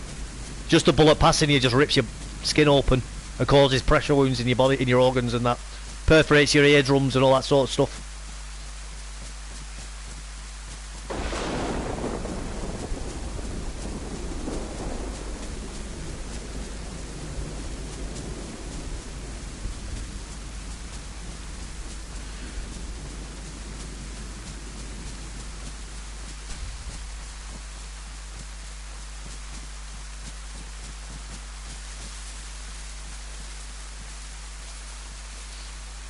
He went to auction to buy an M60, that's the belt-fed machine gun in it, that I think in Rambo 2 he fires at the end with one hand, doesn't he? An M60 from Vietnam. Oh yeah, there you go, yeah. Took like 45k with him and got outbid. Found out the guy who outbid him was the son of the guy who carried the exact gun in Nam. Oh, fair play, that guy's going to have a lot of sentimental attachment to that firearm. That's going to have got him out of a couple of sticky situations, and I imagine it's like... he probably loves that gun like he loves his children almost, and I'm not even overstating that. You even have the paperwork to show it. Oh man, that's so cool. And you know, that's a lovely story that guy found the gun that will have saved his life on multiple occasions. You know, I mean, we can talk about the rights and wrongs of, you know, like should America have been in Vietnam or should we have been in Afghanistan and Iraq, blah blah blah. But at the end of the day, man, soldiers don't choose where they go; they just get told what to do and they follow their orders. Their job isn't to pontificate on the rights and wrongs of these things, you know. And he was in a war zone facing fellow gladiators, you know, for right or for wrong, and you know he had to do what he had to do out there, and that gun was his tool to preserve not only his own life but the life of his comrades. You know, and I understand the emotional connection he'll have to that firearm. You know, that'll be his baby. BS excuse. It's not an excuse to Hermit, it's not. It's part of a functioning society, mate.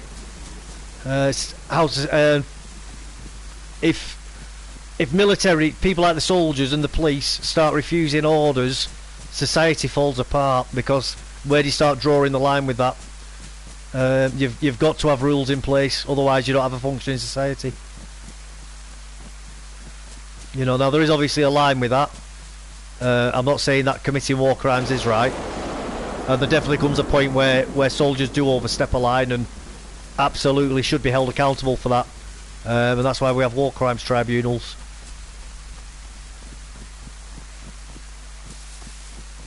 But it's if they weren't there, they wouldn't need to save their own life. That's absolutely true. And if the orders they follow a corrupt society has already fallen apart, well, it's not that society's fallen apart. You know, it's one bad apple can spoil a bunch, can't it? You know, so if you've got a sycophant who's managed to get in, and like any large organisation, whether it be the military or someone like McDonald's or something like that, you're going to get bad people in it. You know.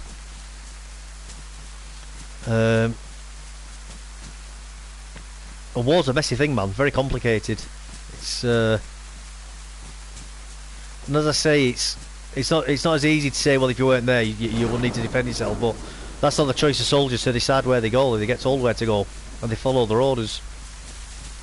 So they're called marching orders for a reason.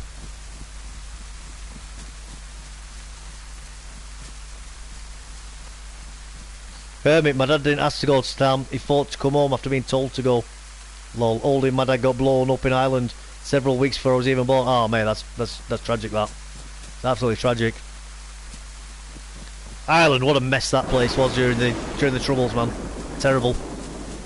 Absolutely terrible.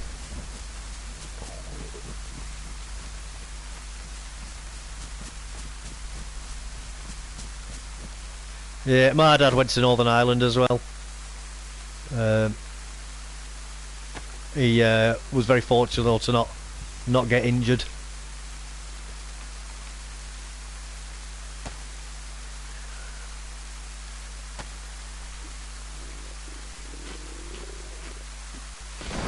Well, I mean, yeah, the technically is a choice. You know, you can choose to go to prison and things like that, but not everybody can afford to make those choices. You know, sometimes those are luxury decisions to make. You know. Sometimes people have got other pressures on them which prevent them from being able to make those decisions. You know, and sometimes people aren't aware of the bigger picture either, you know. There's I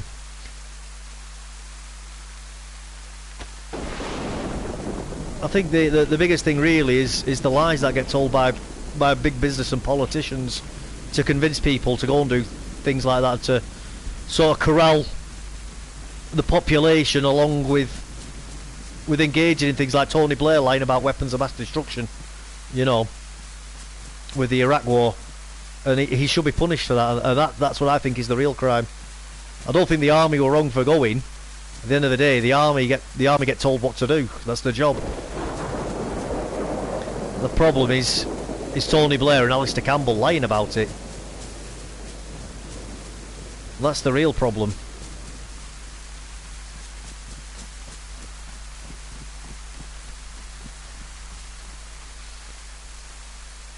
I had to live in Hanover for a few years because of stepdad being put there.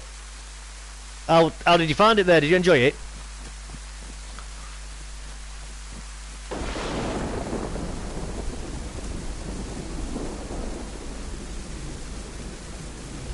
There's one reason I got out after 8 years. I got stabbed passing out food by a woman I worked with for weeks. Little arm stick, but yeah. Oh mate, that's awful. I was a kid, so I had some fun. Yeah, man. But yeah, something different to experience, isn't it?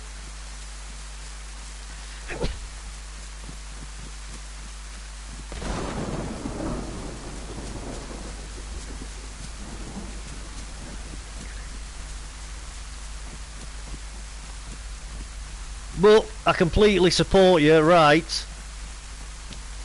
And not even you're right. Like actually on a literal level, I fully support you. Not agreeing with me, you know, and I think it's great that you're voicing those opinions as well. I think people should do. You know, it's because it's not. I hate people having like a cultish approach to things like the military and the NHS. You know, and we do need a public and a population who do raise concerns like what Hermit's saying, because that keeps sycophants who may get into the system in check. You know, because at the end of the day, who polices the police? Who watches the watchman? You know, it is important for people to disagree with what I'm saying. You know, that's... I know there may be some people who may not like what Hermit's saying about the military and saying that you always have a choice and stuff like that. And I don't necessarily disagree with him, agree with him, sorry, but I think it's really important that people like Hermit do say that sort of stuff. It's incredibly important. Dissenting voices are a sign of how free a society is. Freedom of speech isn't to say what you want to hear.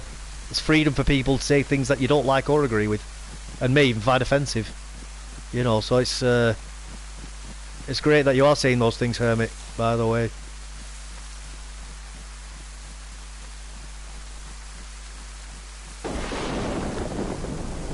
Scares me, bro. Nukes in the hands of who knows who. Oh, mate, yeah, nukes are terrifying, mate. I agree with you there. I'll try and be back on in a few. Gotta make a run to the store, grab some food for dinner tonight. Take care, Cushman. It's been nice to see you if we don't see you beforehand. If you're defending your own land, nothing but respect for you. If you're on another soil, then you should go up. Yeah, I do. On basic face value of that, I do agree with that. However, there can sometimes be certain reasons where you may need to go into another country. But so long as that is actually for defending your own country, then I fully support that. You know, there may be reasons. If you've got, like, say, a hyper-aggressive nation, next-door neighbour nation, and they keep attacking you, at some point you're going to have to go and attack them back, you know. You can't just keep pushing them back to your border and then saying, right, we'll leave it there, we've pushed them to the border for the 10th time now this year. We'll leave it at that. At some point you've got to go over their border, you know. But that's obviously hypothetical.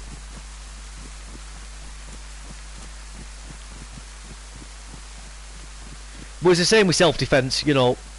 I think military action should be treated the same way that we treat self-defence, where you can't just go around punching people in the face because they say things you don't like. But like Hermit's saying, you know, you can escalate and use force to defend yourself, and in the same way nations can escalate and use force to defend themselves as well.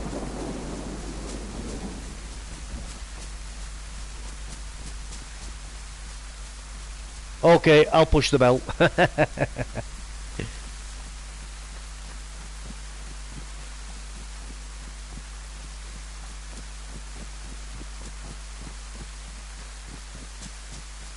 Hey, when your border becomes their toy, borders become yours. Fair. Absolutely, man. Absolutely. I'm glad we can agree on that, you know. It's always good to find something that you can agree on with these things. So you don't end up creating a feeling of just arguing with somebody over a particular topic. Not that people generally intend to do that, but I think sometimes you can fall into that trap, you know what I mean? So it is always good to find something that you do agree on as well. I absolutely want peace. We need it. We do, mate.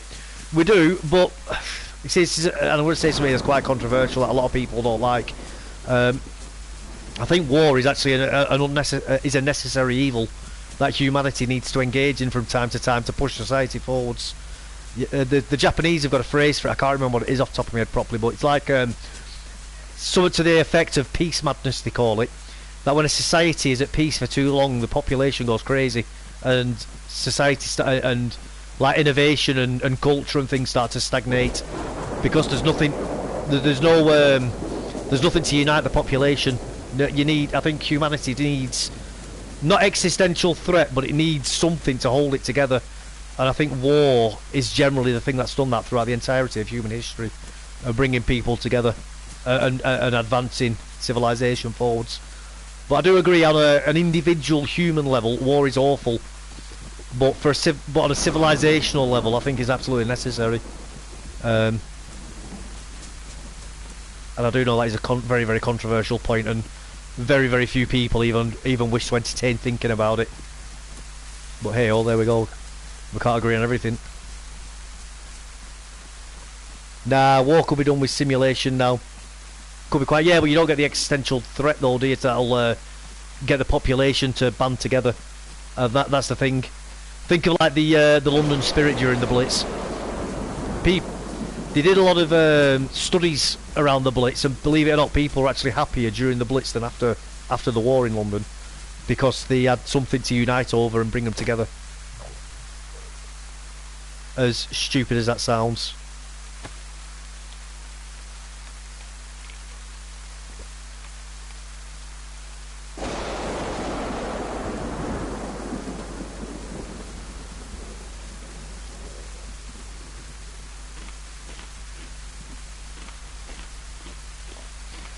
Yeah, man, I mean, you think about what America was like straight after, well, not straight after, but in the years after 9/11, you know, like that united, like the whole of America pretty much. All the BS that you were going through at that time disappeared. You know, and I'm not saying it's a good thing. You know, Pearl Harbor was another one as well, you know. And again, I don't want to get into the politics of Pearl Harbor, by the way. I'm just talking about it on a human, you know, like sort of grassroots sort of level of the average citizen at the time. Lol, missing the parts where government makes it impossible not to join wars, fakes info, tricks and brainwashes public. Yeah, F that. Absolutely, mate. I mean, if they bring conscription back, I'll be telling them to stick it up the backside. I don't want to go to Ukraine and die for nothing. Dave, all the loot I worked for, and I just got raided. Oh, mate. Oh, Joel. That sucks. No, that's part of the game, though, buddy. It's like me, mate. I've had a bag full of wolf meat, and because I've got no gas, I'm having to eat it all raw. I'm wasting it all. Not quite the same scale as your loss, but you know.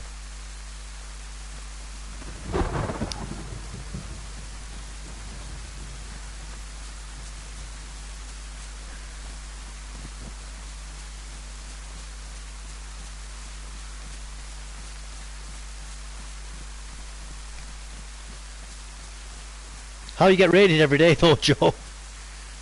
I know, after 3 days of trying to get there, I got raided. Oh, Joe, that's just life, mate, sometimes. That just sometimes happens, unfortunately.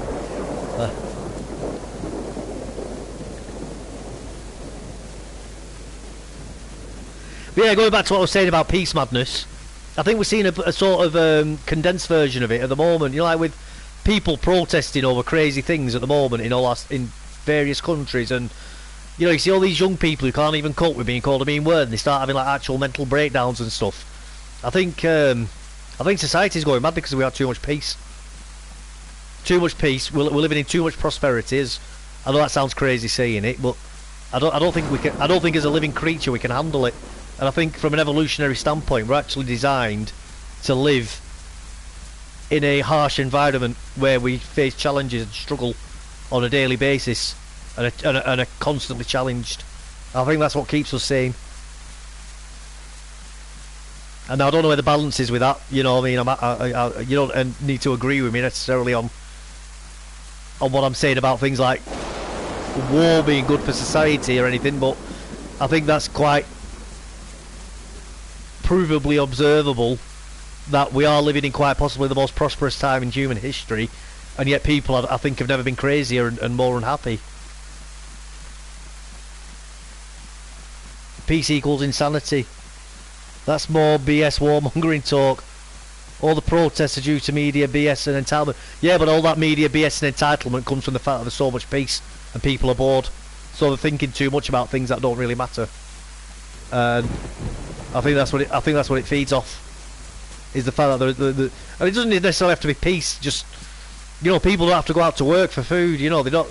You just go to a supermarket and get your food. You know, you switch your lights on and they always come on. You know, everything's comfortable and easy. You know, people just go to work, go home. It's like a hamster on a wheel, isn't it? You know, I think it's driving people mad. There's no adversity in people's lives. Nope, it comes from corruption. Look at the corruption's a part of human nature, mate. That's always has been and always will be. I'm not saying it's right, but I don't think it's the corruption. I think excessive corruption does feed into it, though, to a certain degree.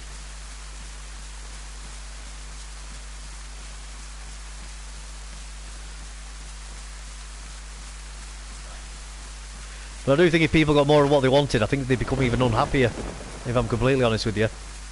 Especially as future generations would come who would know nothing but that new standard, and they would want even more luxury and comfort. It's I think people need to be challenged. I'm good, mate. I'm good. How are you doing, Joe? Instead of exploring each other's borders, we should be exploring other planets. But too much money is wasted blowing ourselves up. I mean, we don't even need to be exploring other planets, mate. There's loads to explore on our own planet. You know, I'm not saying that's a bad idea, by the way. You know, there's loads on our planet that we could be exploring without having to travel into space. You know, technology has stagnated really in the past 40 years.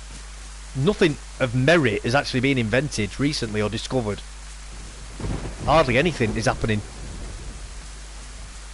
We're improving on what we've already got, but it's not like there's any like brand new things coming through the pipeline. Exploring space is just a way to repurpose the army. Yeah, absolutely. I don't necessarily disagree with you on that, by the way. Something to unite people, you know. It's something to try and bond us together.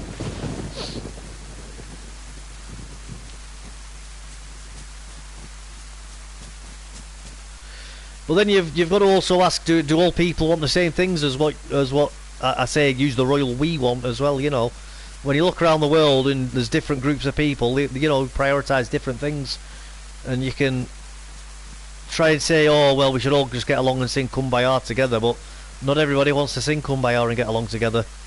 You know, and you can blame that on whatever you want, but that's the reality of the world as well. You know. I don't own a fancy car or a house. I wish I had a fancy car as well, mate. I wish I had that. I've got a car that works though, so I'm happy with that.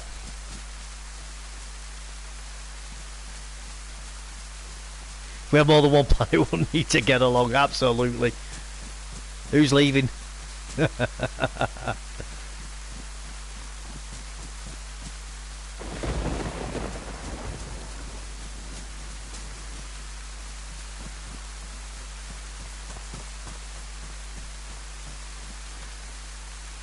DayZ has been invented. It absolutely has been invented. Is it invented or was it discovered?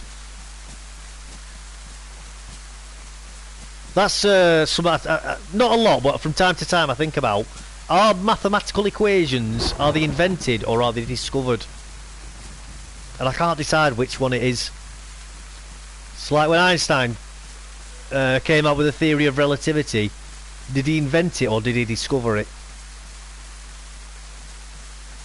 And like I say, I actually can't decide which one it is. I can't.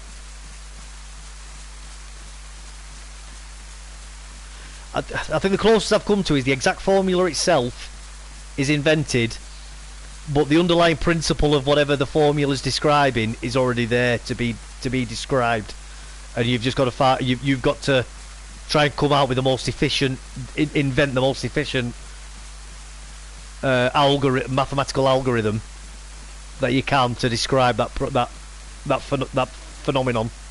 I think that's, but I don't know how to articulate it in a better manner than that. That's what I've spent my most time on, really, is trying to think of a way to accurately describe it in a more efficient manner than what I've just described it. I've not yet come up with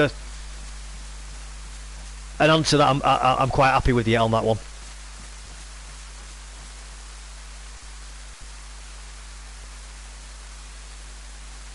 Good pal, ready for weekend, me and you. Oh, it'll be fun that. Take the guys down. It was that faction that raided. They messaged me just then. Oh, did they? Why keep us 3K? Lol.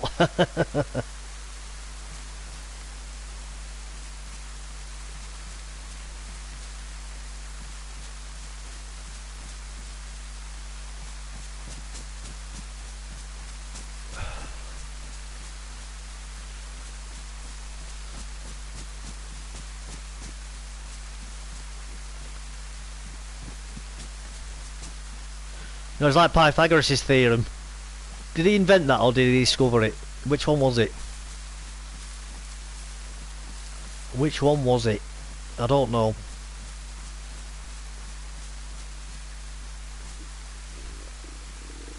It's all about what you call it. It's there, but what is it? Everything in space. Well, we do name it. We do name it. We do name everything. And it's important to name things as well, so we can explain to people what we're talking about. And that was actually something I was thinking about yesterday, about naming conventions that people engage in. There's you know, when people are talking, sometimes at the end of the talk, like a rasp.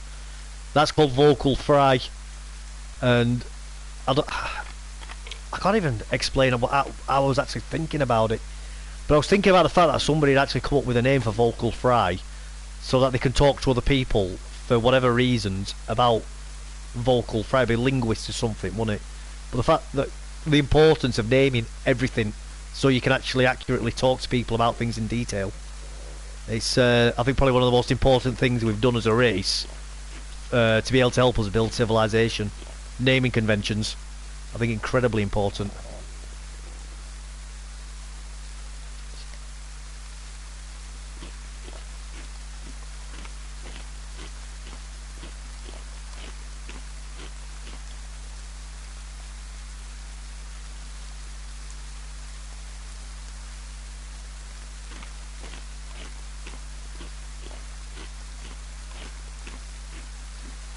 And it's really what separates us from the beast, naming things. Because everything else comes from the ability to name things and describe things what they are. Things like laws, rules, concepts, ideas, everything. None of that would really be possible if it wasn't for the fact that we can name things.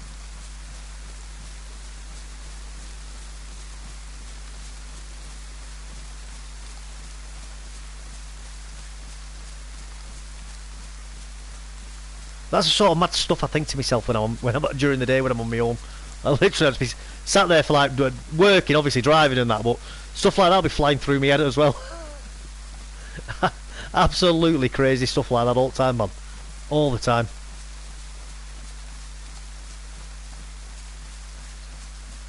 I spend hours and hours thinking about something like that, and I'll start challenging my own idea to myself, thinking about how it could be wrong, how it could be right. Oh mate, it drives me mad sometimes. I wish I could shut it off sometimes from doing it. It's like there's a small person inside my head.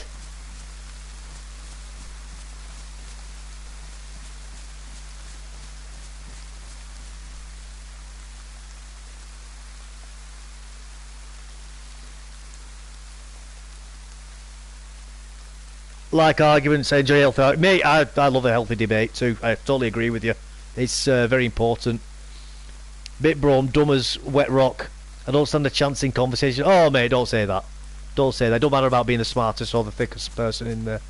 You know, even it's just having a willingness to say what you think is right, but then also being willing to listen to somebody else who can correct you. And there's nothing wrong with that. And having the not being too proud as to ignore that person. But when they're saying things to you, and explain it to them, they're like, oh, I don't understand what you're saying there, or I hear what you're saying, but I'm thinking this because of X, Y, and Z reasons. And can you explain to me why that's wrong? You know. And there's nothing wrong with that, because that's how you learn. It's how everybody learns.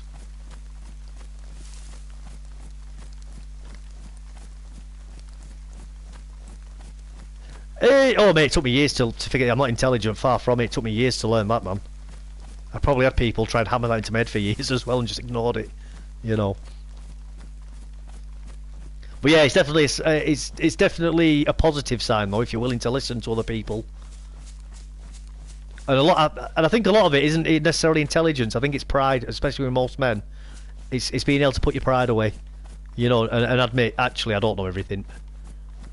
And I'm guilty of it myself. You know, sometimes I get a little bit emotional, and I dig my heels in, and I've got to remind myself, Dave, stop it. You're not Albert Einstein. You're not Stephen Hawking. Come on, listen to these people. And sometimes it does require tucking your tail between your legs and backing down and being like, yeah, you know what, I think you're right and I'm wrong, you know. And then have a laugh about it afterwards, you know. I find that helps. You know, making light of it. You know, having a bit of a laugh at my own expense sometimes. Humour definitely helps to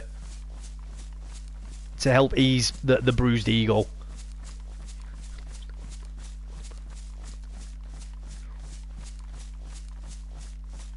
I think generally most people will respect you more as well if you admit you were wrong.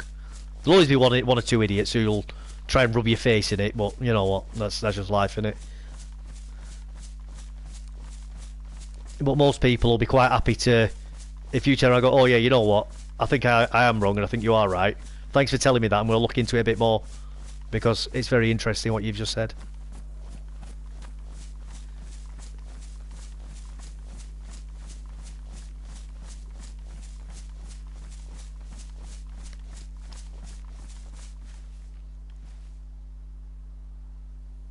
Don't answer, I'm a different voice. Most of the problem with the world these days, in my opinion, is people have forgotten how to argue. Now it's you don't agree, you're just wrong. Yeah, that is a massive, massive problem. It's cult-like behaviour. Well, it's not even debated anymore, is it? It's people wanting to win. Rather than going into it wanting to learn, they're going in wanting to win. And that is a huge problem. A huge problem for, pardon me, for a functioning society. Because it shows that you're not all on the same side. Because when both sides are going in wanting to learn, even if they don't agree with each other, they're both headed in the same direction towards the same finish line.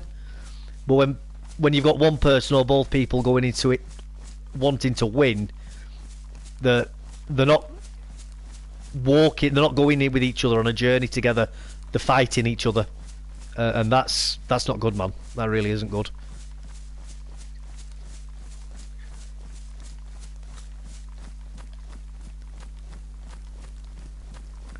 And don't get me wrong, even if you are both wanting to learn, that doesn't mean you shouldn't challenge each other and debate each other either. You know, it's not like you should just bend over and allow the other person just to believe what they want, especially if it's wrong. You know, absolutely tell people when they're wrong and stuff like that. But for me, it's about learning and trying to improve myself and be a better person. You know, I'd rather, like Hermit before, disagreeing with me on the army. I'd rather people do that. Because he might have said something then that completely changed my mind, and I'd be like, oh yeah, you know, that's actually a really good point. I think actually I might be wrong in what I'm saying, you know, and that's why I think it's important for people to speak their minds as well and speak what they believe to be true. Because I'd rather say something that's wrong and somebody tells me than say something that's wrong and nobody tells me and then I keep saying the wrong thing. Yeah. I think part of that's my pride because I hate being wrong. Absolutely hate being wrong. I will always say what I think is right. That's good, mate, and so you should. You absolutely should. It's important, man. It's really, really important that people do that. Like, and I'm not over-exaggerating when I say it. I genuinely believe it's like civilizational level important that people do that. Now, maybe not everybody should do it, you know. I don't know if there's a balance there. I don't know. But I do feel that it is incredibly important for people to absolutely speak what they believe to be true. And for other people to not necessarily agree, but to at least listen to them and entertain what they're saying. But challenge them as well if you don't agree. You know, it doesn't mean that you dislike the person, it doesn't mean you think they're thick, it doesn't mean that you hate them, it just means that you don't agree with them. That's all it means. Hungry again, man. Hungry again.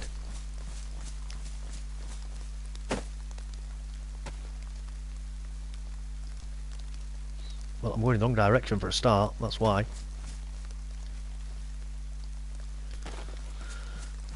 I've gradually done a 180 degree turn. Crazy.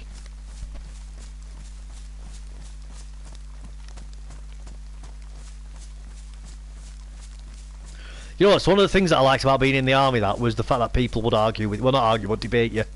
Like, it's such a different world being in the military. Like, people just do not care, and they're not doing it to argue. It's like with you, Hermit, they're just doing it because they think it's the right thing to do. You know, people will just speak their minds freely with each other, and nothing is ever off the table and nobody minces the words either. Like everything is said direct, you know, straight to the point. I love that, man. Absolutely love it. You know, nobody cares. And then you'll go, and after you've had a massive heated, blazing argument with each other about whatever it is for like 2 hours, you'll all go and get beers afterwards and have a laugh and play some darts and go out. You know, and have a night out together. You know, and nobody cares. At least in my experience, anyway. Loved it, man. Loved that about it.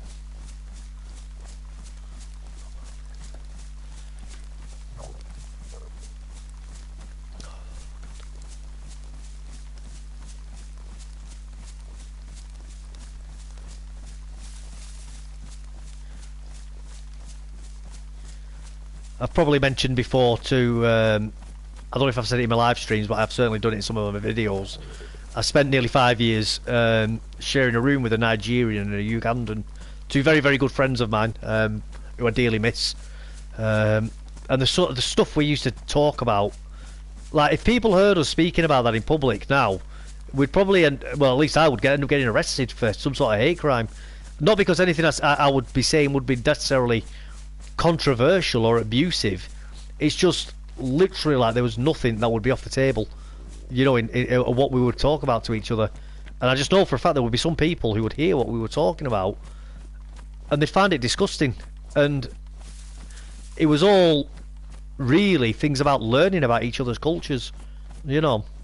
And people, and there's so many people who just wouldn't get it, which is what I'm very grateful for the army for soldiers having that kind of mindset where nothing is off the table and you can freely speak about anything, you know. Like, I remember the first time I heard one of them say that you can't be racist towards white people. I was absolutely blown away by that. I couldn't believe it. Absolutely couldn't believe that somebody would actually hold that view. And I can't remember what their justification was that for now. We never agreed on that, by the way. Never agreed on that. Something about, they were coming out with like, and this is going back to like pre-2013, you know, 2013, 2012. So before all like this sort of woke stuff went mainstream. They were talking about how it was something like to do with colonisation and European countries being in charge of African countries and that. Some weird, really weird convoluted arguments like that about it. Blew my mind. Absolutely blew my mind.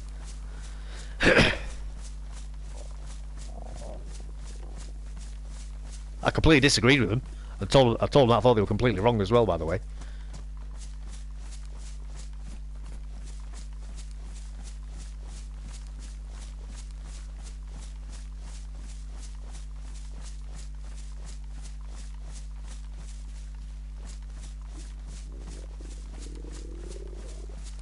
And them two would not have gone down well with a lot of socialist type voters. They said in no uncertain terms that they thought the people of the United Kingdom was stupid for having so much immigration into their own countries, into this country, and they said there isn't a cat and mouse chance that that would be allowed in their countries. They said there'd be riots in the street and there'd be like a vigilante gang going around rounding people up. I thought it was mad when they were telling me that sort of stuff.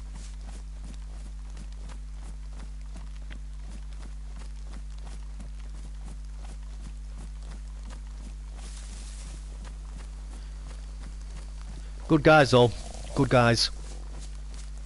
A lot of time for them.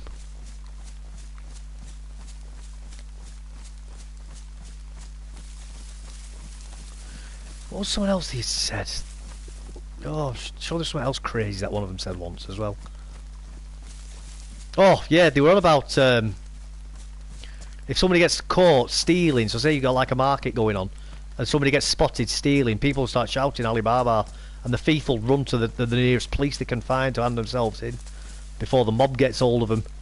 I'll say to him, well, why is that? He said, oh, well, if the police don't arrest them, he says the crowd will just drag them to the nearest tree or a lamppost or something and they'll hang them. Like, whoa! Like, oh yeah, man. Vigilante justice in them countries, mate, is absolutely brutal. They do not care. They genuinely do not care about the consequences.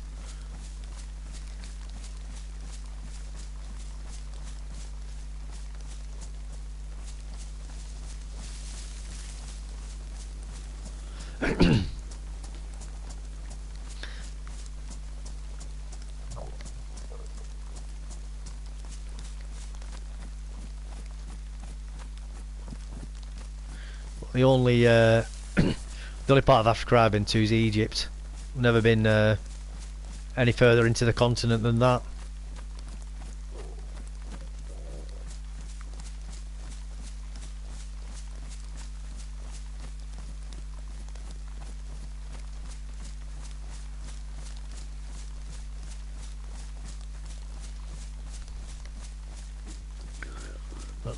And I don't know why, but for some reason in my own mind, Egypt's never really sat well as an African country in my mind. And I know it is part of the continent of Africa, but I don't know. I think it's because it's a desert. And I think I always think of Africa as being like a green place, either Serengeti or jungles, you know.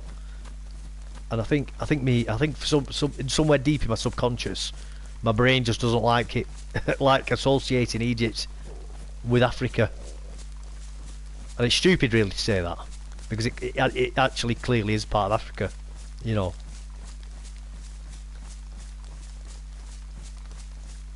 You know, it's not just like it's not just like got a toe in. You know, it's actually like full on, like connected to Northeast Africa. You know, it's an integral part of the continent. But I just think it's like I said, I just think it's the fact that because it's the desert. My brain's just like, nope, Africa's green. Africa's green. It's either big massive plains with crocodiles and lions, or it's jungles with gorillas.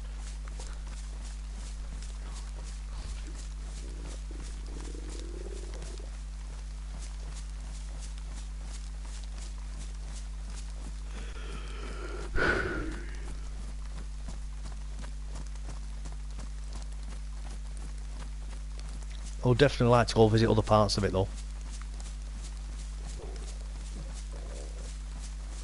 I'd like to go see Victoria Falls. That'd be pretty cool.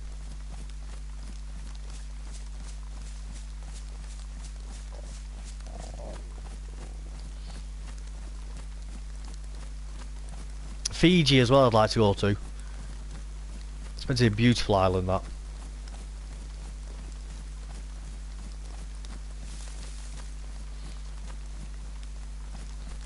There's quite a lot of Fijians in the army, in the British Army. They all have good stories about it.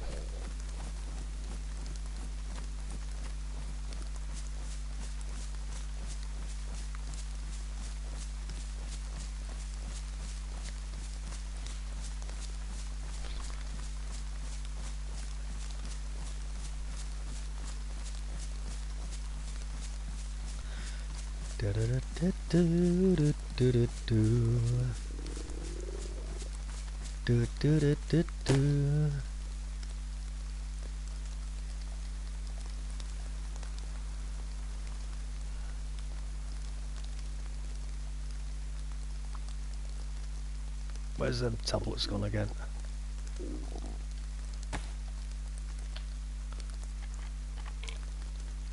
My god, this character's going to be going through the eye of a needle if he carries on eating all this raw meat.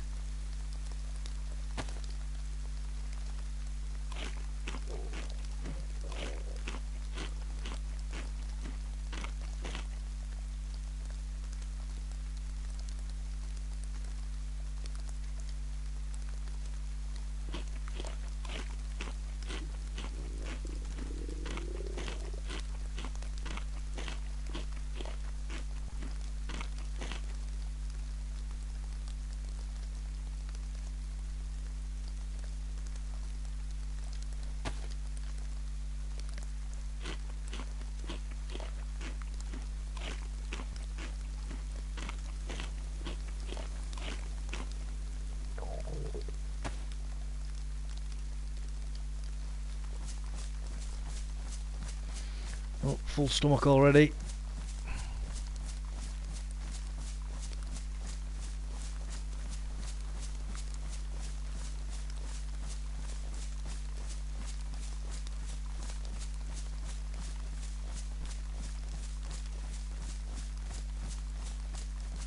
I thought we were going to get all the way across the map, to be honest with you. Quite a bit of that meat, but not doing it, is it? Not going to make it.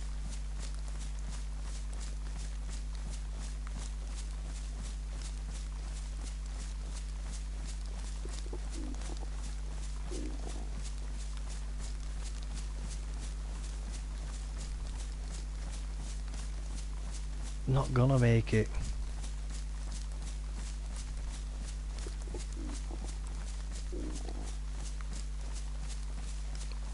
I may have to actually make a fire and cook it.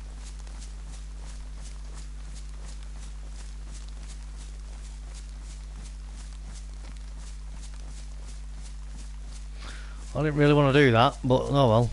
We've got to do it, haven't we?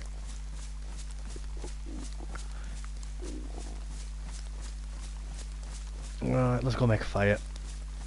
Let's go make a fire.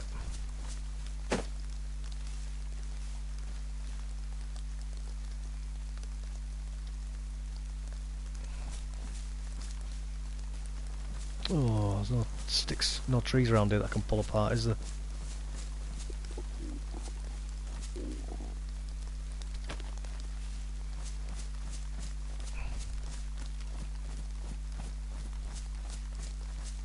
Put that next to there.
Alright, we'll go around the back of this hill and then we'll make a...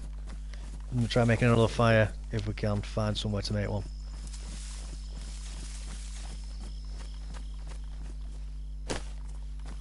Right, go on.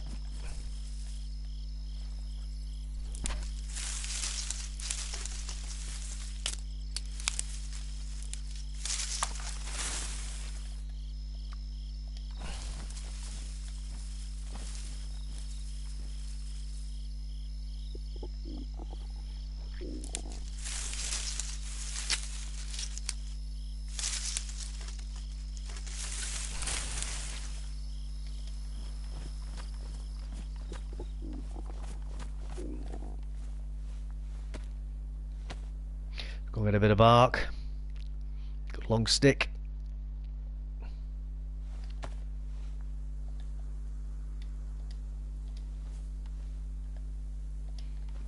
Let's get one more. One more. So I can make the thingy as well. Hand drill.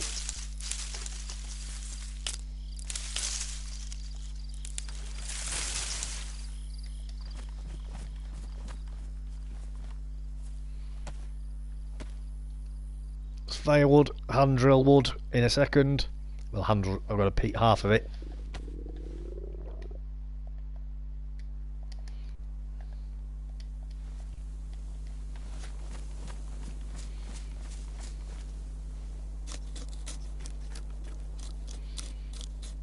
One,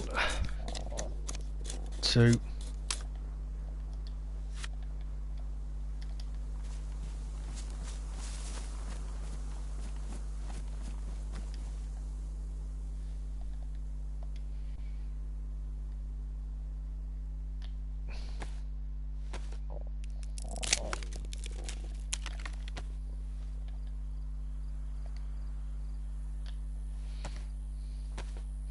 Right, let's make a fire.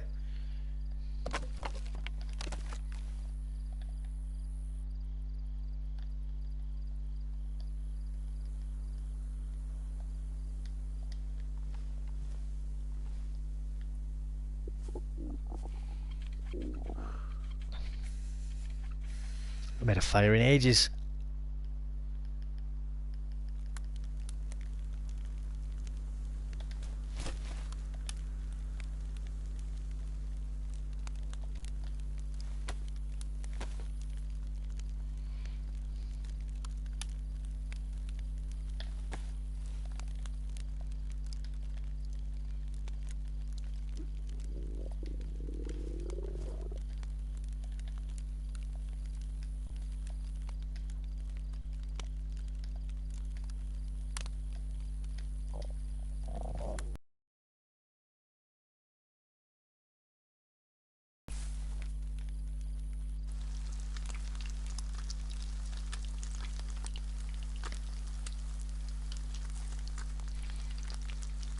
Them boots are looking a bit worse for wear as well, aren't they?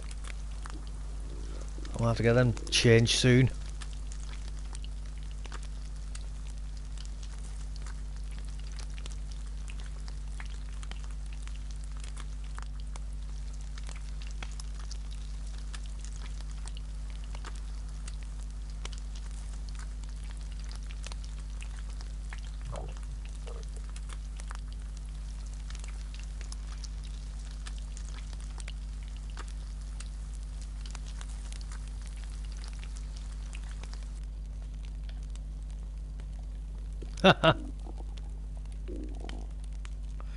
Just vanished.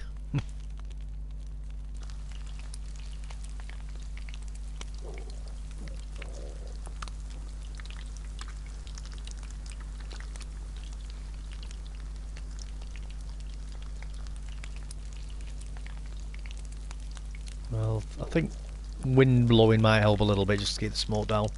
I don't know if it does or not though.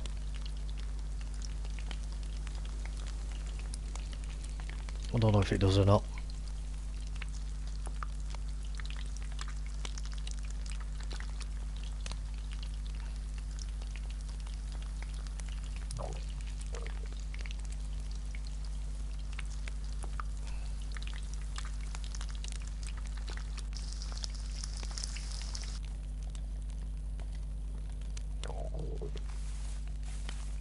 And then we'll get away from this fire in a minute and then eat that wolf steak. Well, eat those wolf steaks I should say. It's should help us should help with getting rid of the hunger. I didn't really want to do an open fire though, I was trying to get back to my stash because I've got some gas bottles there. But oh well. I've got any meat inside me thingy actually. Inside me tin. Let's have a quick look in a second.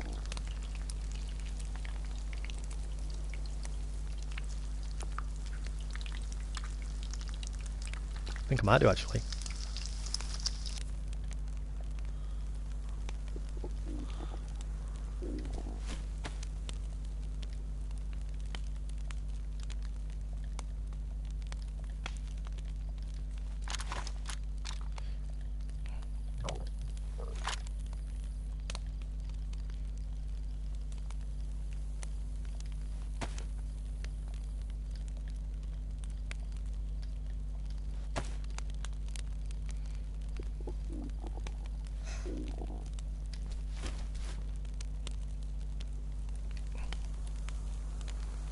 Nice. Let's cook some more meat.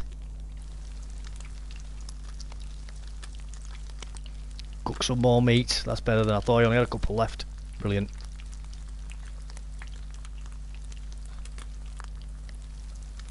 Get it all scoffed. Get it all scoffed.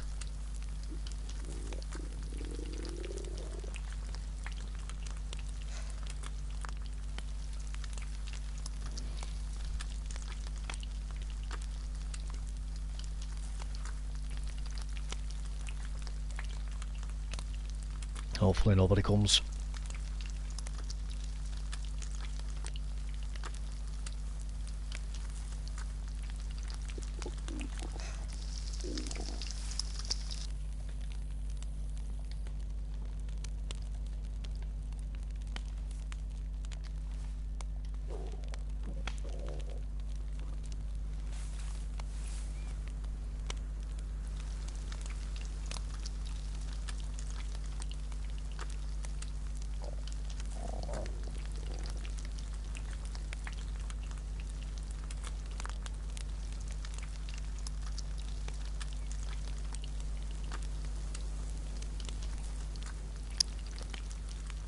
My god, it's going to be Wednesday tomorrow as well. Already Wednesday. Where is the week gone already? Seems to get faster and faster every week.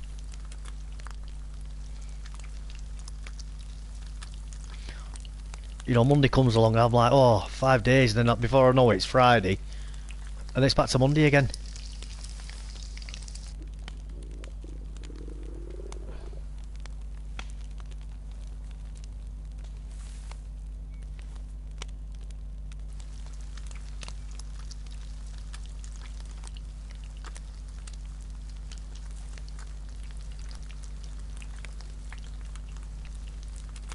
Blows my mind how quick time seems to go as you get older.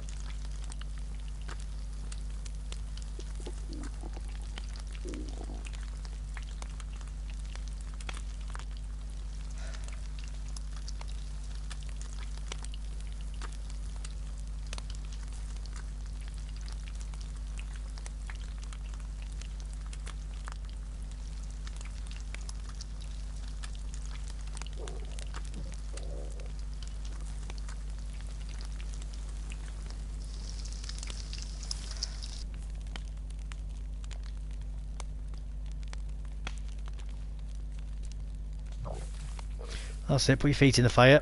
That's good. Very smart thing to do, that.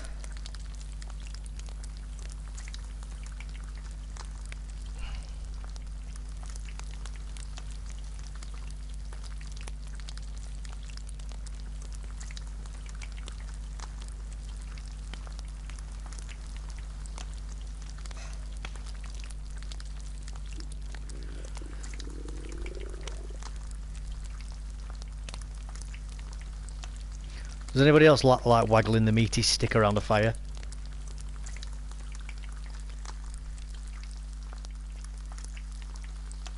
Fire's run out. Go on, go on, go on. There we go, perfect.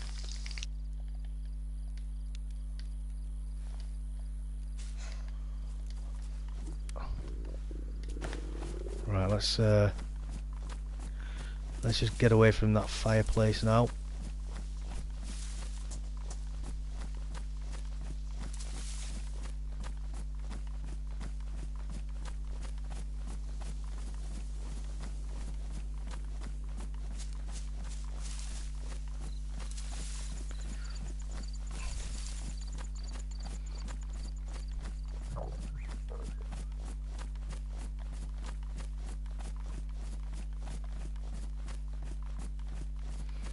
Let's come over here a bit.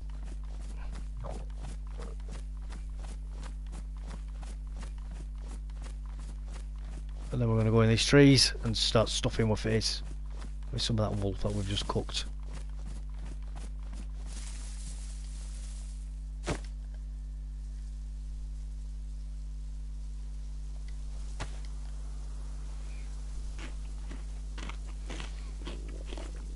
Oh, lovely. Going up for 3.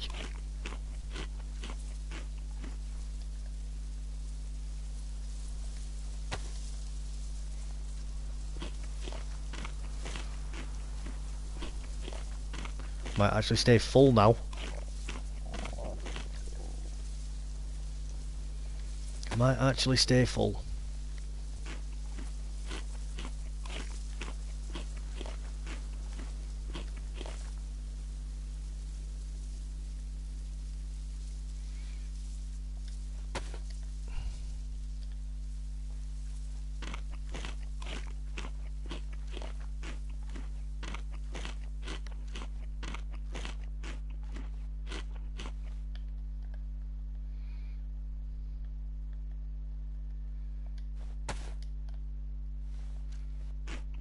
Bloody hell.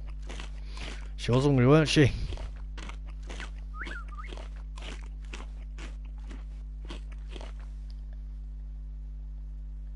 My goodness.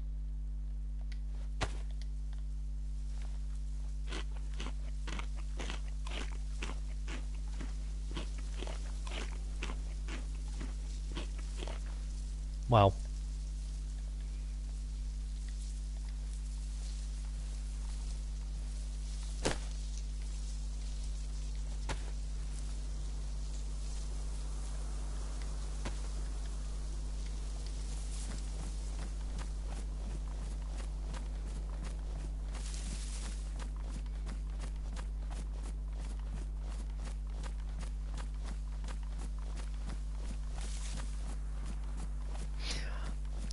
That was a lot of eating then.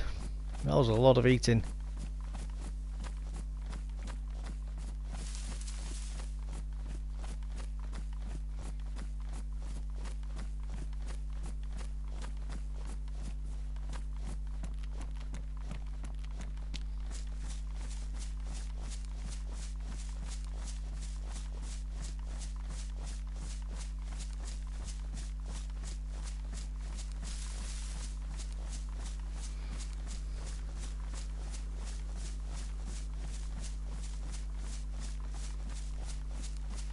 I might be able to drop this bag now. I've eaten all that meat. Or most of it anyway.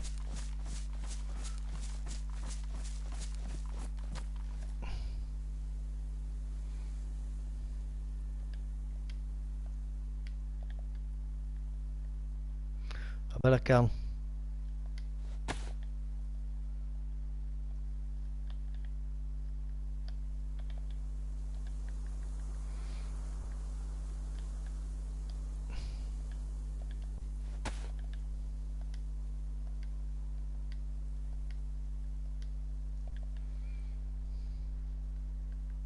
So a quick look, see if I can sort this last bit out.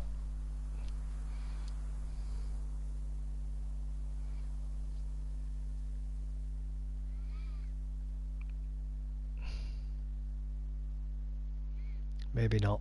Maybe not.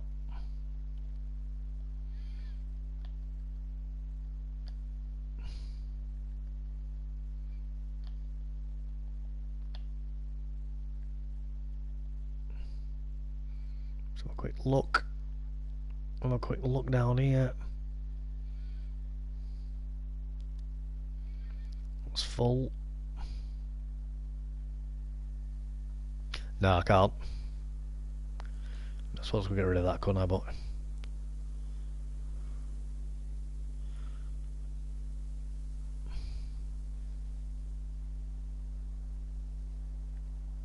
it's not going to save. It's not going to do anything for me if I do get rid of that one.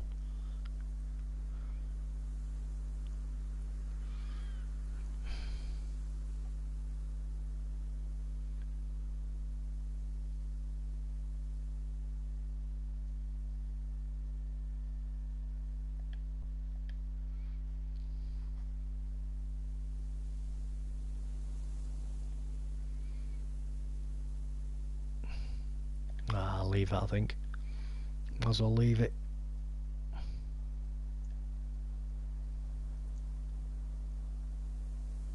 Badly damaged. I'll make it back. I think I've got a leather cleaning kit where I'm trying to go now.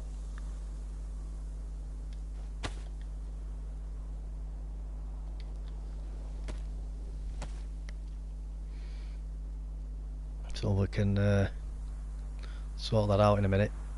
Hopefully.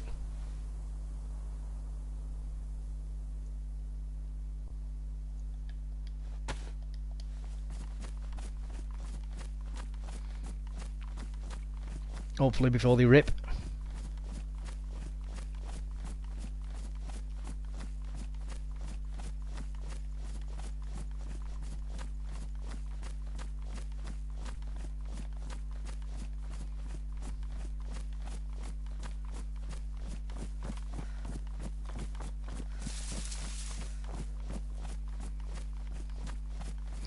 Oh, it's that big open area where they've all been cut down into it, I think.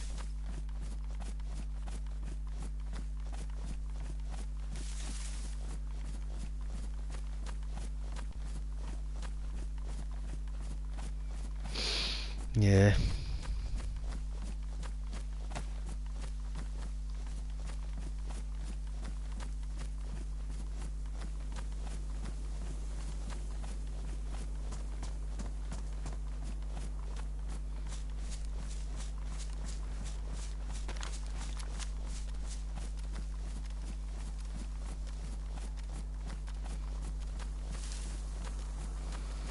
There's the sun going down. That's how we know we are definitely going west. Even though I've set the compass out. I think it might be electrical cleaning kit that fixes compasses. I think. Possibly.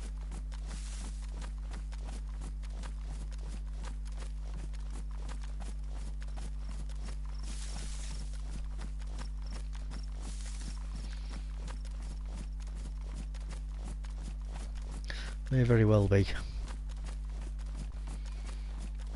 Well, my food's looking a lot better now anyway than it was earlier, isn't it? So that's something. No water.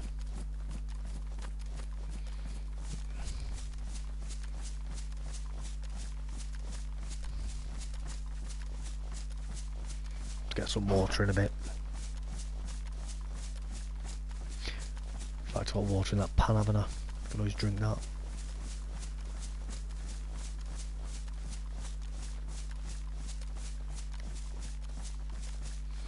keep going this way anyway. We're not too far now, I don't think, from base camp. Still not found the blinking respirator though, which is frustrating. There's a mushroom then.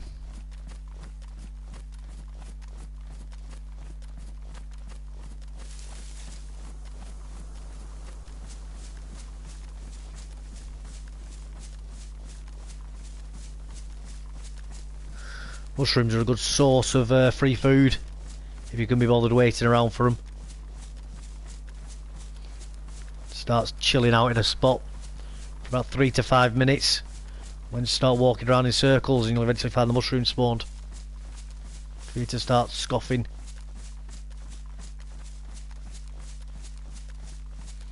They're excellent form of nutrition, especially if you cook them. One of the best foods in game, mushrooms, I think, if you cook them.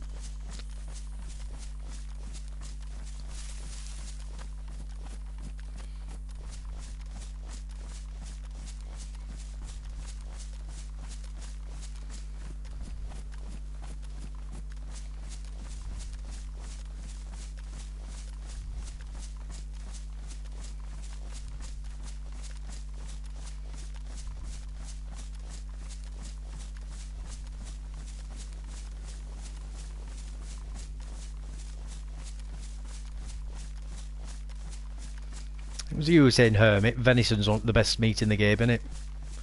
You had a look online, didn't you? Venison's something else, I think, isn't it? Can't remember what the other thing was though. Bear's pretty good as well, bear meat.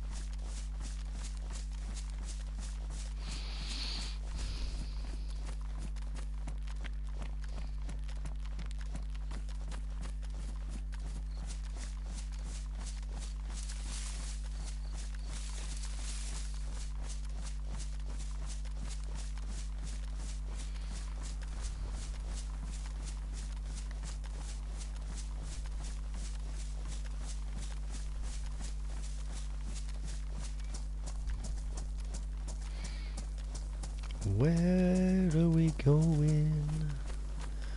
I ain't got a clue.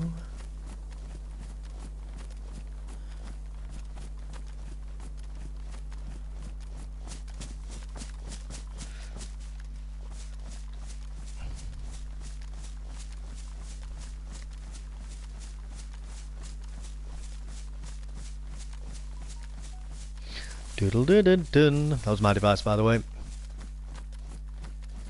If anybody heard that making noise.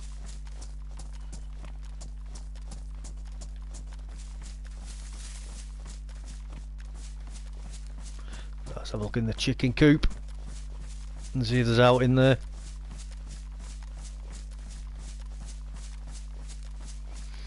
Who knows, maybe there's a Gorski bar.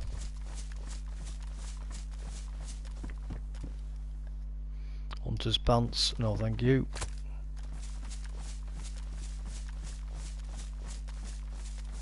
No, thank you.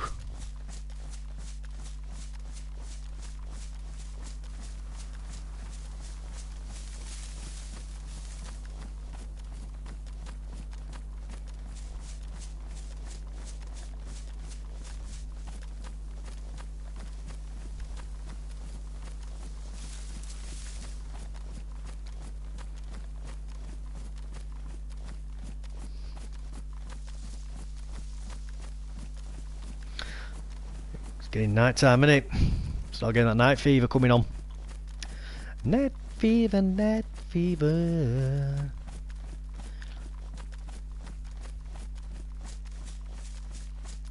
Bee Gees, man. Great group.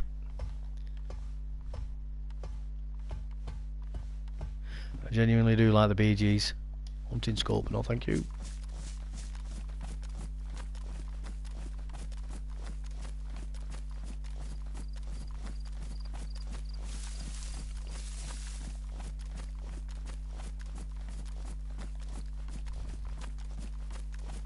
Unironically, do enjoy the music. I don't know why, I just think there's something about it. Just love it. Great beats, easy listening. Doesn't take itself too seriously. Just fun, fun, fun, fun.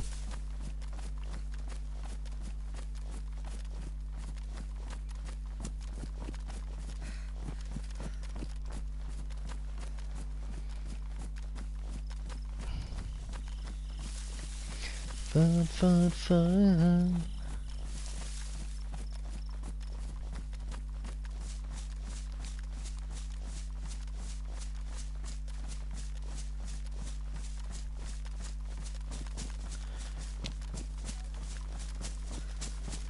Come on, let's get a bit faster. Let's do a little bit of running. A little bit of running. Speed this up a little bit. We should be finding some water soon as well.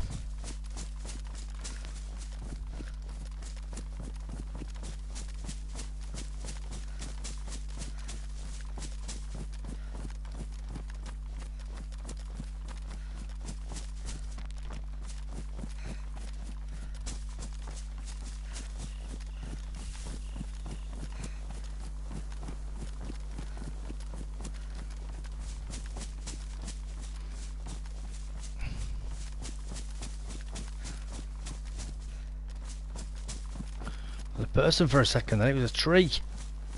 It's a tree looking yellow from the sunlight. Oh my goodness.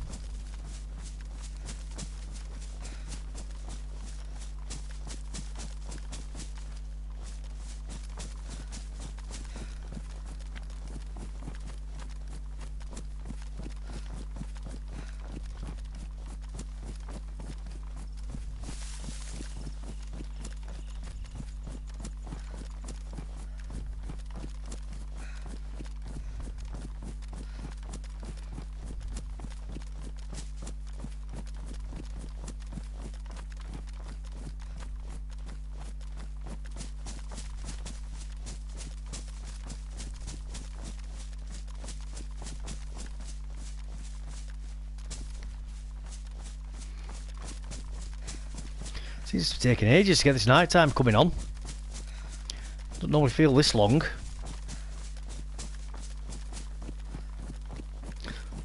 Oh well, it is what it is. Takes as long as it takes, eh? Takes as long as it takes.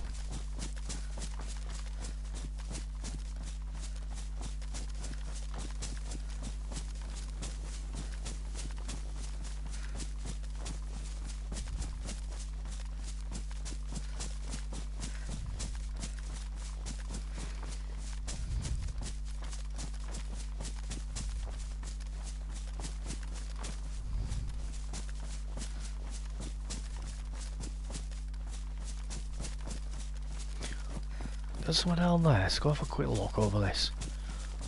No, I think it's a mirage. Yeah. Yeah, it's having a bit of a mirage from the trees.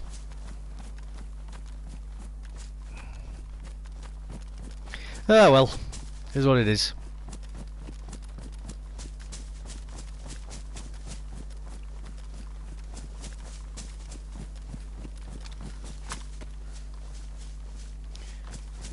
It's better.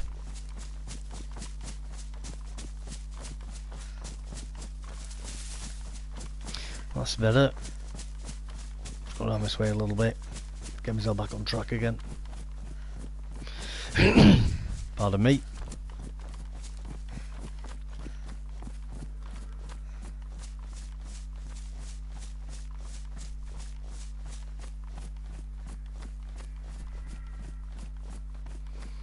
Let's go to eat animals anyway.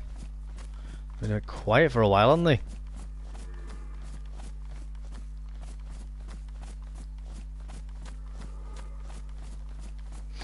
So the forest is on fire there with all that red coming through the trees. That'd be frightening, wouldn't it, if there was a forest fire in game? Maybe an interesting turn of events as well, if they put that in it. It's a random event, forest fire. Be interesting. I don't know how I'd feel about it.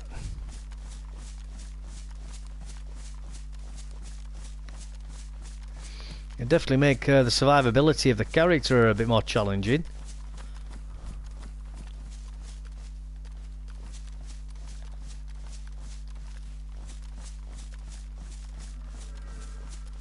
Just trees.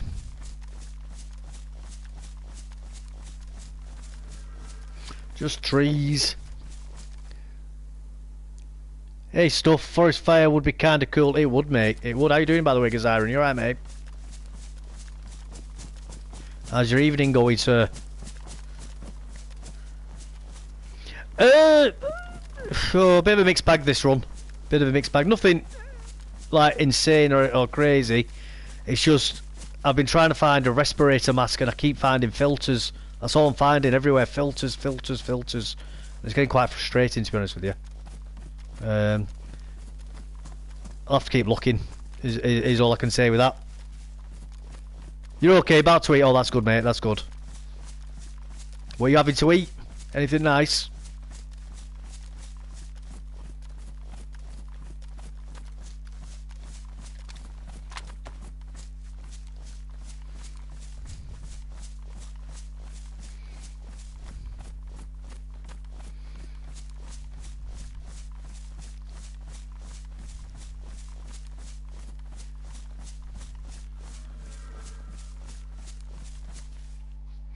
Just some sandwiches for now. Oh, not wrong, sandwiches, mate. Sandwiches are nice.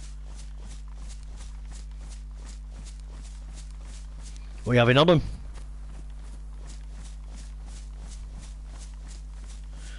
I've got to say, I do like a crisp butty, you know. That's nice.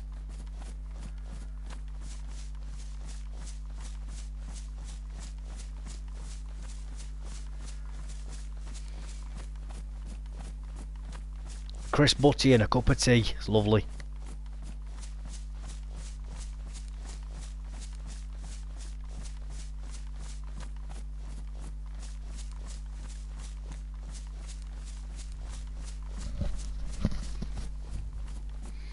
Turkey and bologna and cheese, some Gatorade. That'd be lovely, that, mate. That'd be lovely.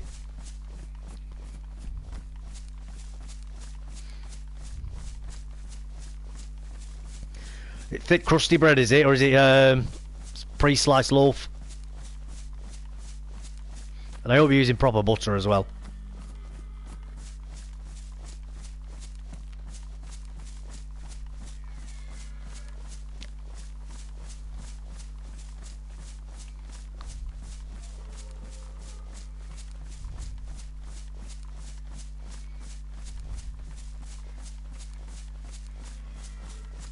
That's going to be delicious, that sandwich. Pre-sliced potato bread, yummy. That will be delicious. That will be good. Not going to lie, I'm kind of jealous.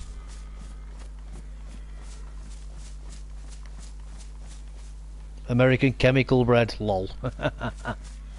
Hey, doesn't matter if it tastes good, man.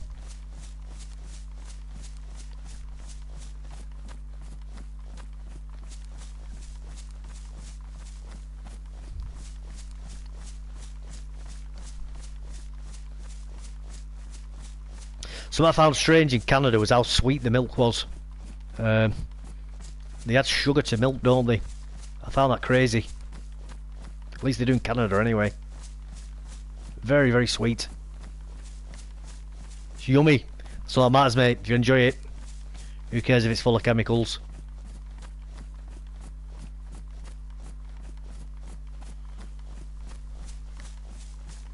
Nice texture too. Yeah, that's also an important factor. It's soft, is it?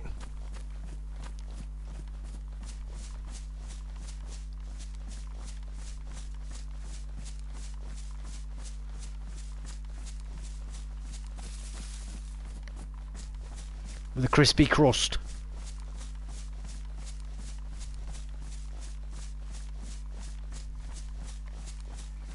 Like a cloud, amazing. That sounds absolutely amazing. Yeah, I like getting big tiger breads. Or when I was in the army, we used to call them gladiator breads. It's like the bread in Gladiator that he eats in that. You know, the sort that you get from the like from the bakers, from the bread counter in the supermarket. Love it.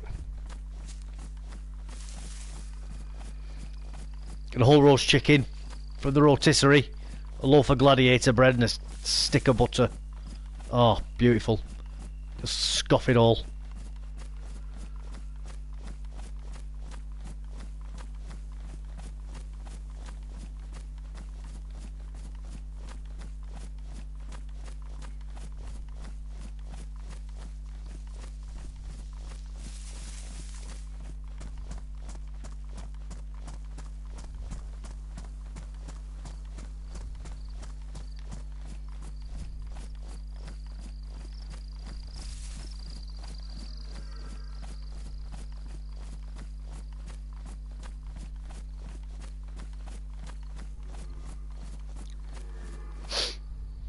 Oh yeah, the rotisserie chickens are wonderful. Oh, they're amazing, aren't they?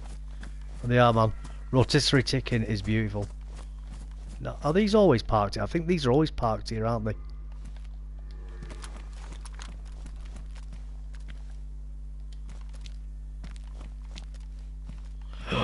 Oh my god, there's one. There's one.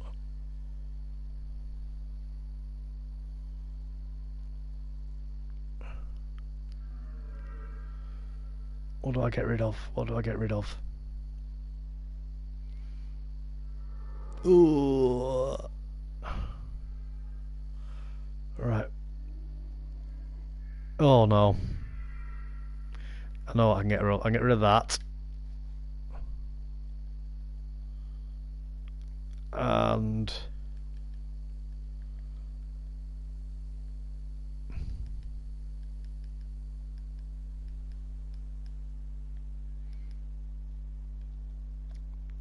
that.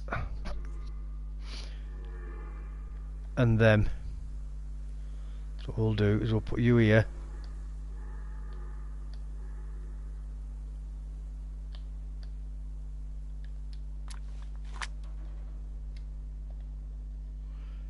What?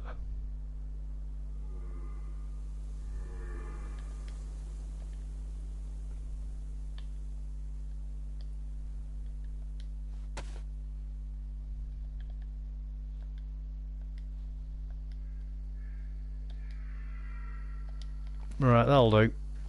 That'll do, pig. That'll do.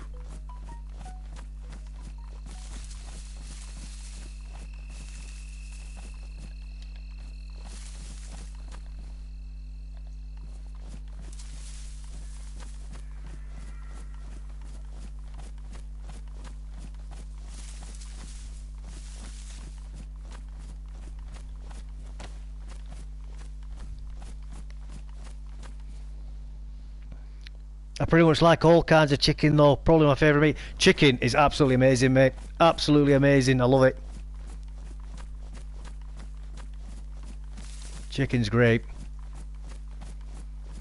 Although, I am definitely an enjoyer of pork as well.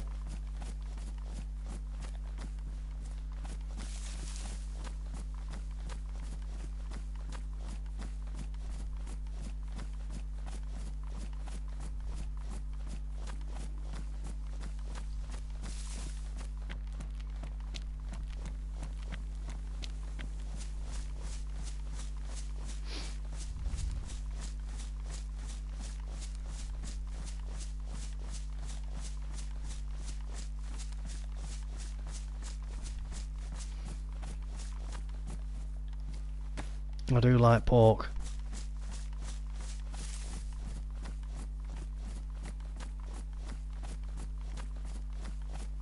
I like the rotisserie chicken where they put all the herbs and stuff on it as well. That's nice. Oh, and you know when the skin's all crispy. Amazing. There's the artillery being fired. From the distance.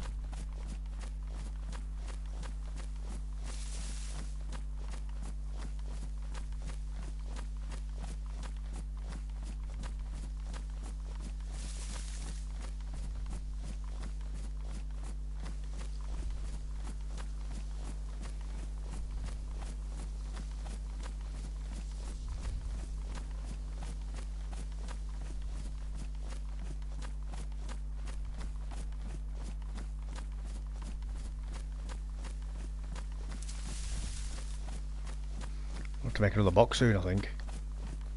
as well when I get to base camp.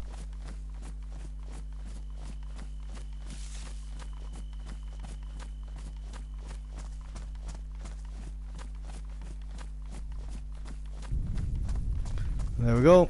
Artillery's just landed on somewhere. If somebody's in the middle of it, they're going to have a bad time.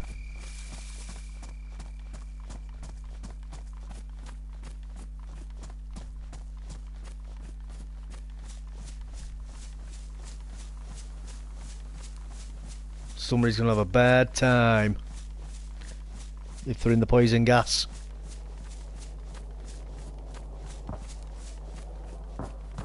Another helicopter. A third one I've had land near me today.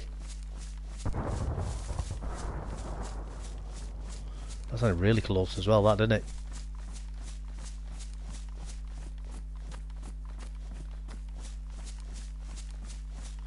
That sounded really close.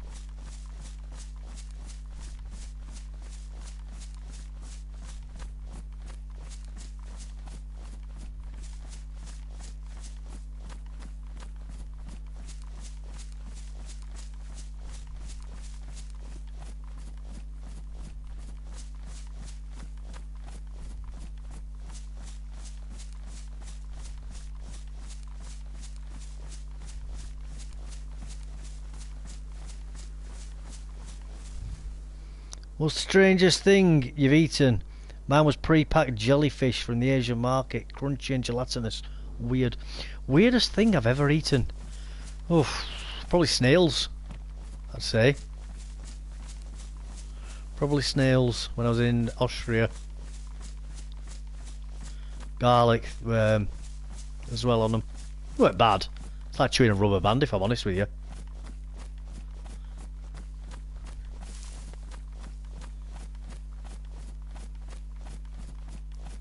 I mean, you're eating them more just to eat the garlic sauce. You know, you don't hardly get any meat off the ones that we were served.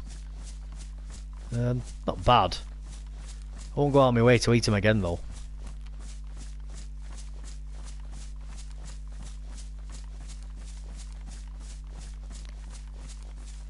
Snails are gross. Texture important to me. Yeah, man. I mean, I'm not that bothered about texture. I do like nice texture, don't get me wrong. But it's not going to stop me eating some. It's more smell for myself or how it looks. I can't eat certain types of foods if they look like, say, dog vomit or something like that.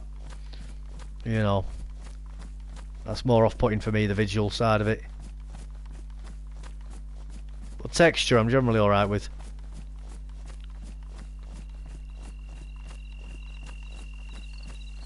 There's certain types of sauces and that I can't eat because, like I say, it'll look like dog vomit.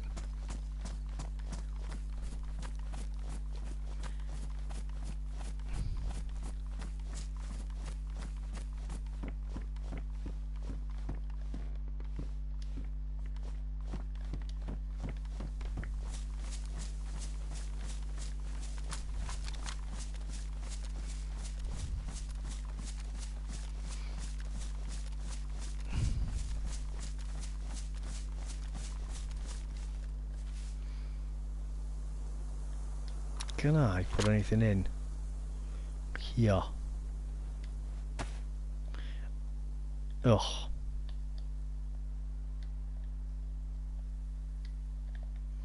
I think I can, you know.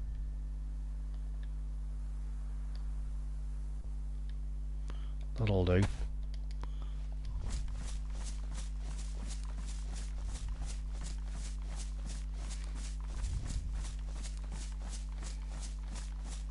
Unless it's a Reese's cup. You'll wolf them down all day, will you, Reese's cups?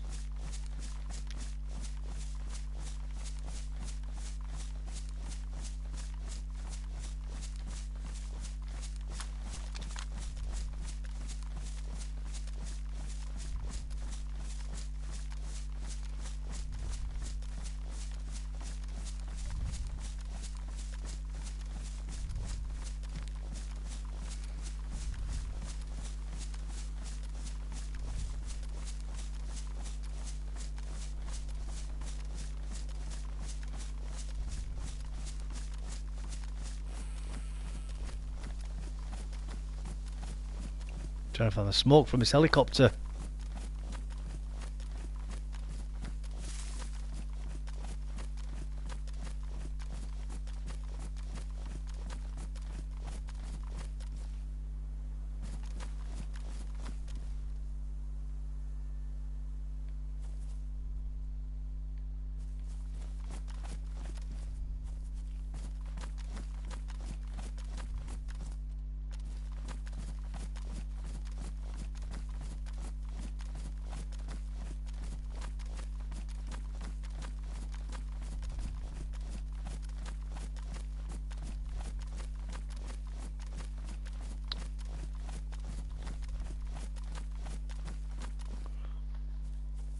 No idea where this helicopter's gone.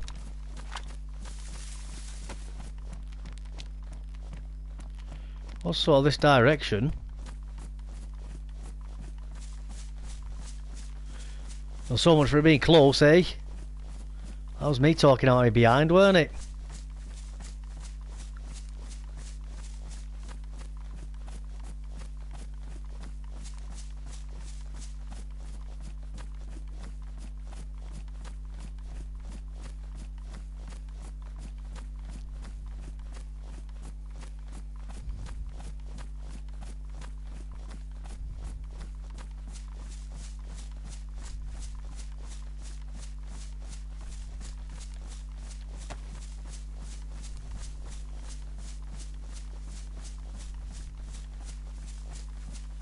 So much for it being close.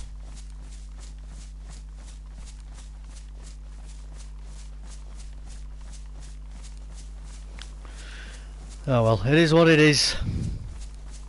Let's keep looking. Let's just keep looking.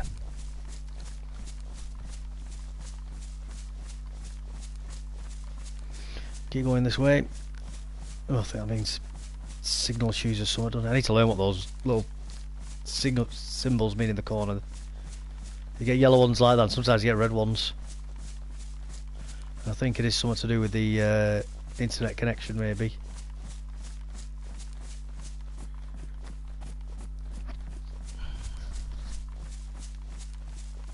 It's alright, we'll figure it out at some point.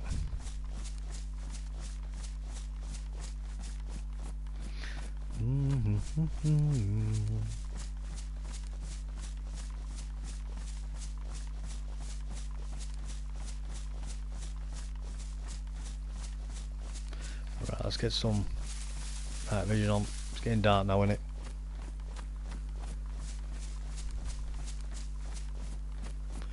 Getting dark now. Time for the night vision.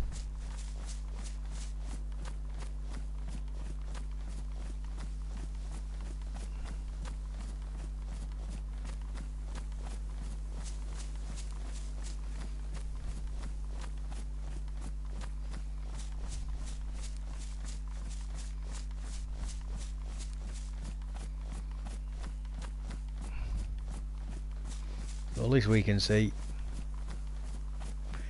And we're lucky we got these back before, actually, with that problem that we had. Oh man, almost lost them.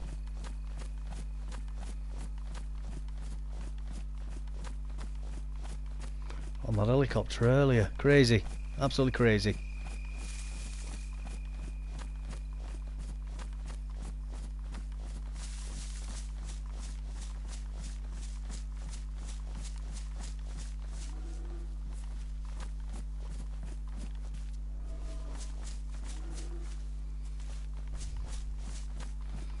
I was hoping to maybe see a helicopter smoke then.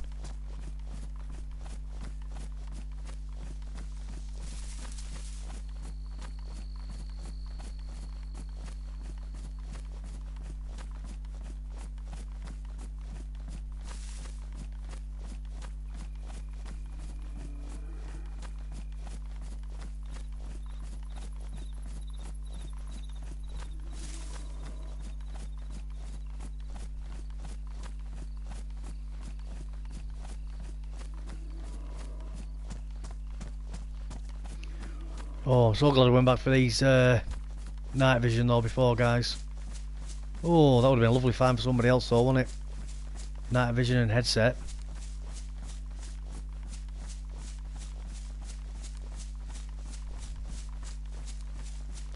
Would have been a lovely find for somebody else.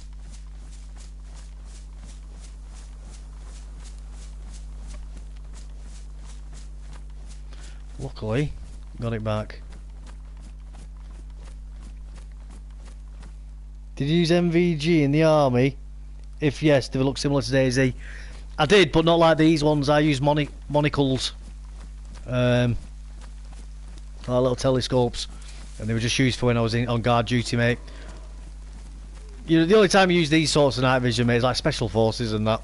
So... all the sorts of night vision I was using, mate, was things like fitted to vehicles and stuff like that. Nothing that you'd walk around with on your head. Conditions that one in. Pristine, go on.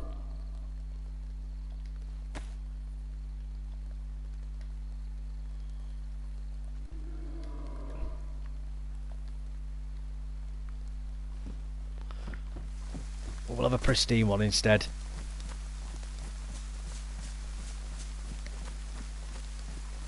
Yeah, it's alright, mate. It's alright. And they weren't necessarily always green either. Like one I used was black and white and grey. Basically the same as this, but instead of it being green and yellow, it was black, white and grey. So, quite strange. That was a really old one, that one though. And we also used heat infrared as well, infrared sights. You don't get a clear picture like you do with these. It's more you just see like things like heat signatures moving around. Think more like Predator really.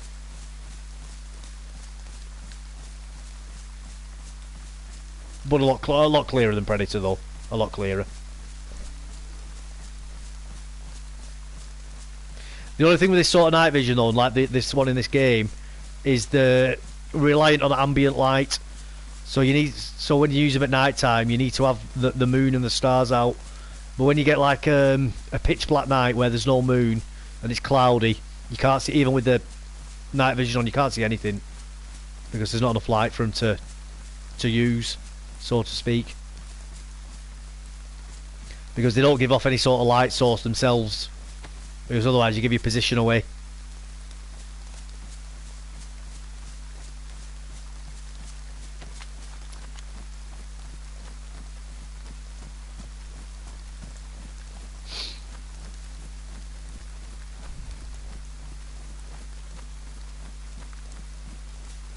If you look at old pictures from like the 80s, you'll see like tanks and stuff with big giant spotlights on top of them, and those are infrared lights.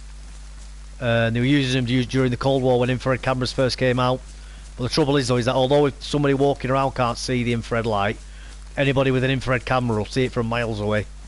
So they stopped using them quite quick, things like that, because you give your position away.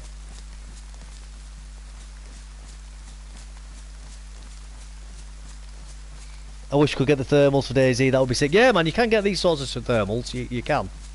Very expensive though, but you don't need them, you know what I mean, unless you're doing specific work where you're running around at night. And even then, if depending on what you're doing, you still don't need them. It all depends on what you're doing.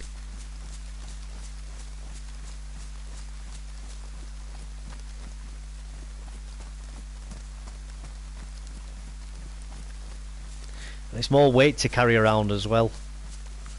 You know, because you're going to have to carry batteries. It's not just like a little 9-volt battery that you need for these sorts of things. They use a lot of juice, man. They usually have big, massive, hulking batteries that you've got to fit to them.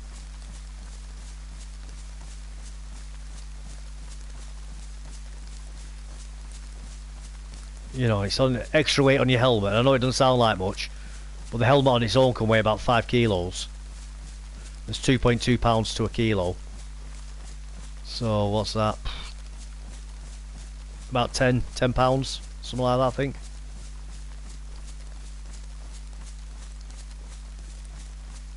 Or 11 pounds maybe, 11 pounds on your head, and then you got the weight of the infrared as well, and then the battery. Oh, sorry, the night vision goggles, the battery, and all that. It gets heavy, mate. It gets really heavy, really quick.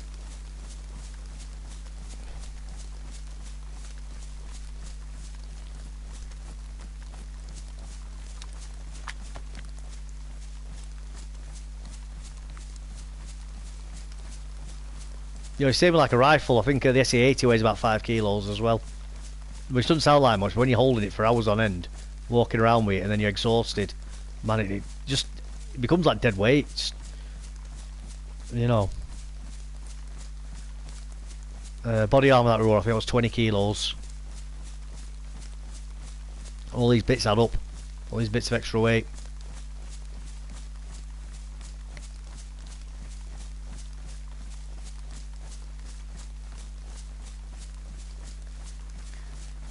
It sort of gets to the point of, do you actually need to take it or not for the mission that you're doing?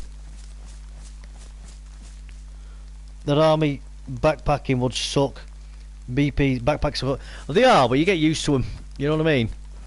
It's not like you only get to ever put it on once in your life and that's it. You're just going to suck it up.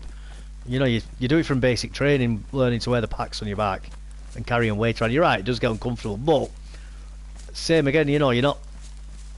You're carrying around specific stuff for the mission that you need, so you can load it in certain ways in the bag, distribute the weight in certain ways, and you get like your chest rigs and stuff, your pockets and pouches on your armour as well, so you're not having to carry as much in your bag.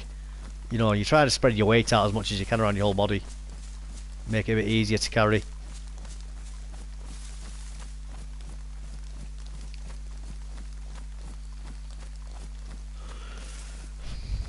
And again, it's not so uncomfortable on your back if you've got your body armour on, but then it's just the pressure of the weight on your shoulders then, instead of it being able to distribute through your back.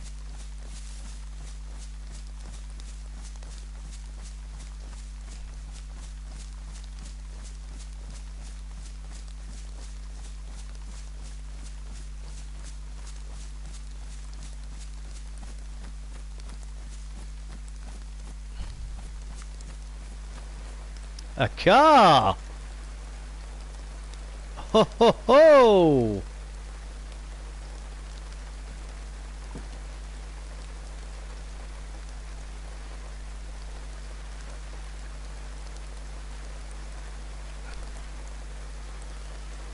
Ho ho ho!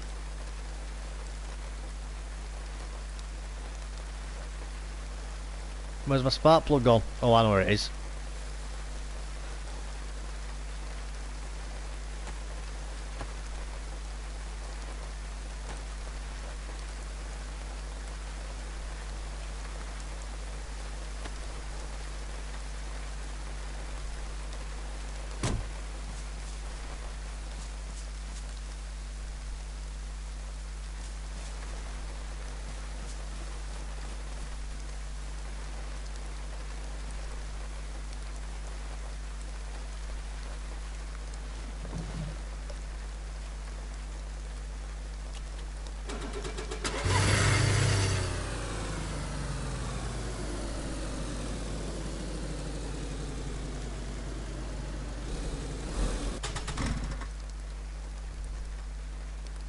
Try to remember how to bloody drive it.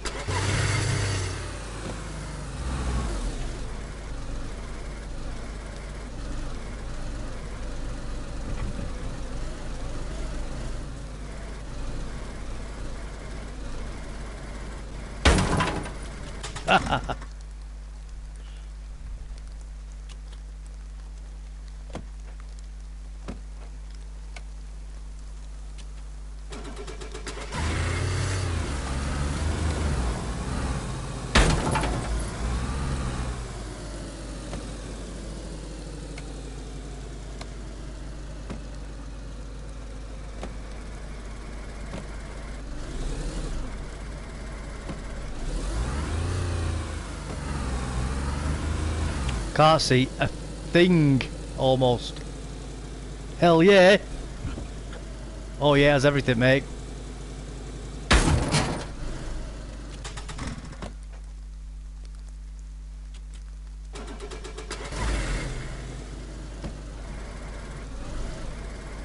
Gotta find a way out of the trees now. There we go.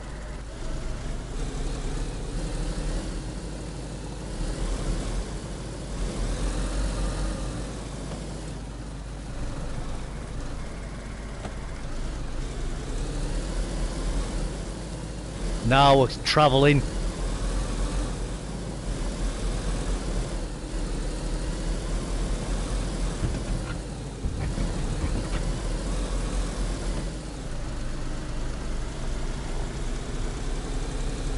And that's why you always carry a spark plug on you.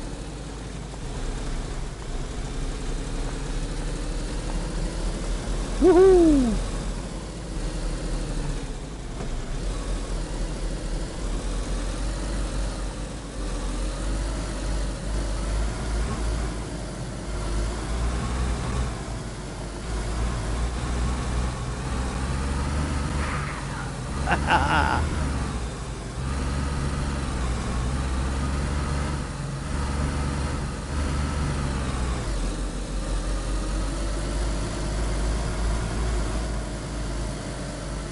A good speed, 50k an hour, I'm happy with that.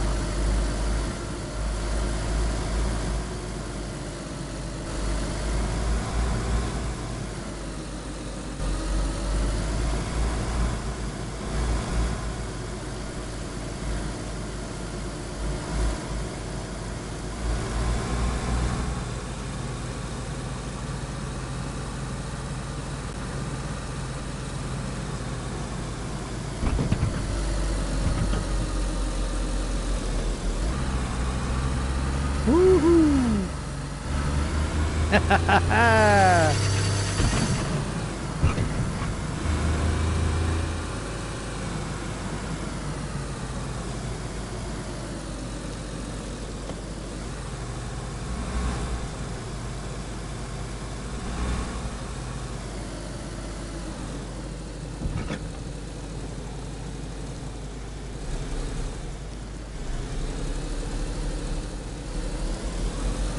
Hey!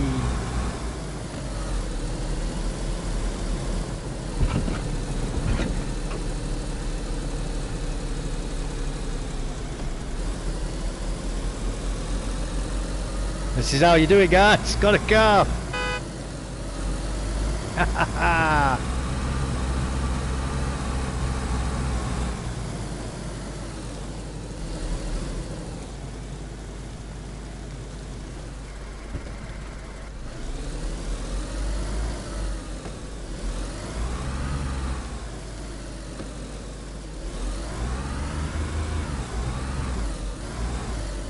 Ah, there's a rock there.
Oh, they've got a battery in there as well.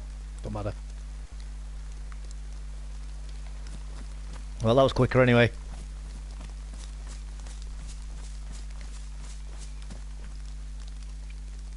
They found Hermit, lol. Gonna see if he wants to go your base and put his tents. Oh, cool. Amazing. He's in, which server is he in? This one or a different one? I just found a car, Dave, by the way. I've just put it in a bush.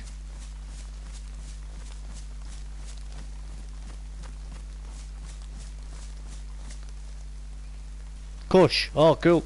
Cool.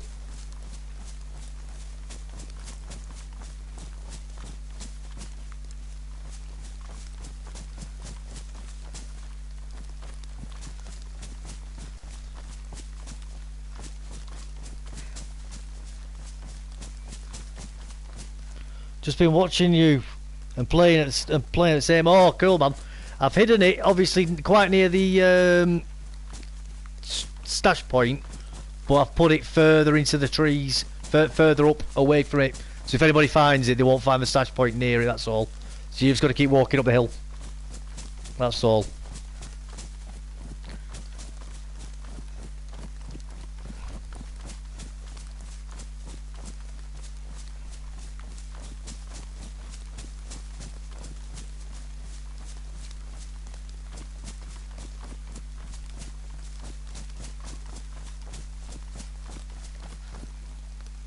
Cool, buzzing for you. You got a car, that's it, man.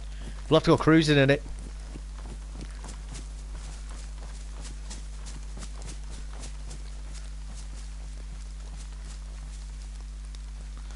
It definitely pays off keeping a thingy on you, doesn't it? A spark plug on you.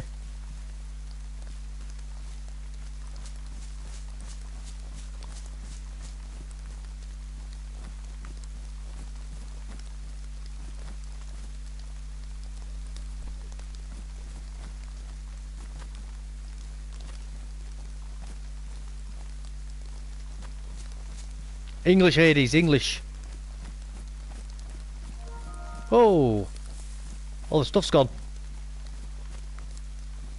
Oh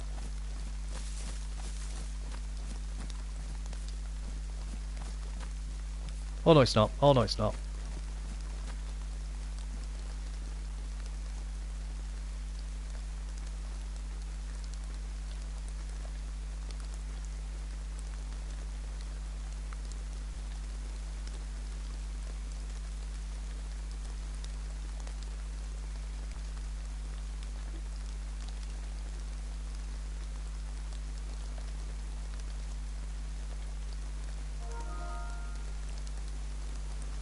Well, that's going to be you, Hades, because you just moved.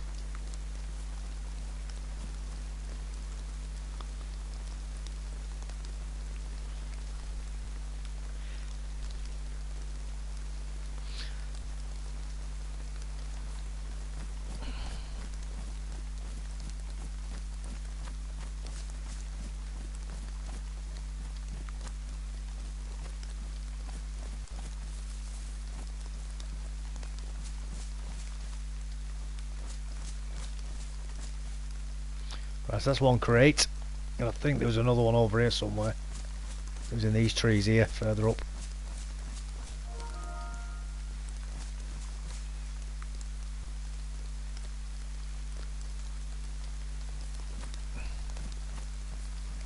Not here. Where did I put that other one? Ah, there we go.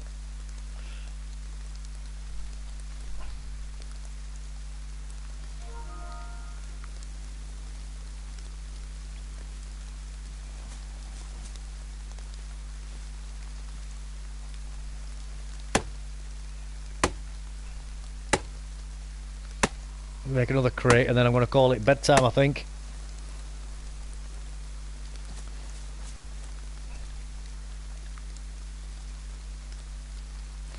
I'll find that saw.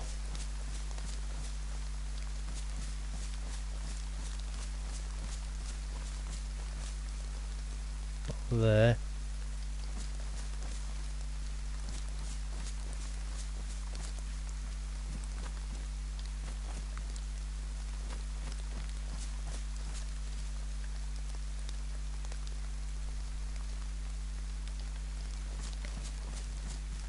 If seen Dave, message Hermit. Get him to move his stuff to your base. Be cool for you to. Yeah, man. Absolutely, he's more than welcome up here.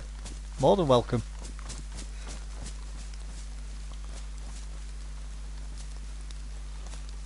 Just gonna go to the toilet again. Back in a minute. I drunk too much tea today.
that, and that. Let's get a blowtorch and fix that car up properly. Maybe get a tent for it to go in as well. But for now it'll do where it is. Craft planks, yeah. A lot of this stuff that I'm carrying I can just put in another box.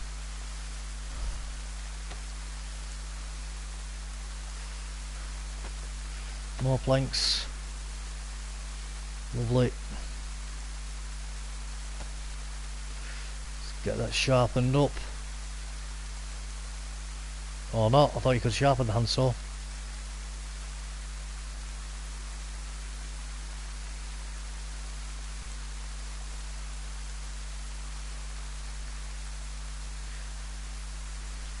Craft a wooden crate, lovely.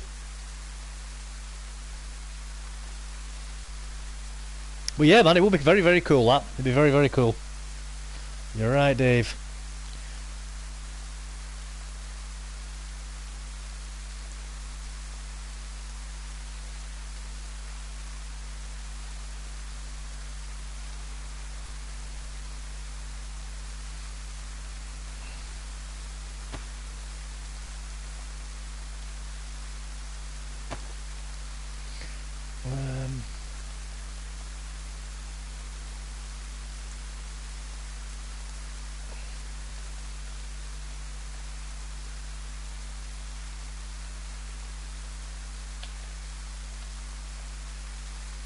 Car battery. 2 batteries, I didn't realise I had 2 batteries.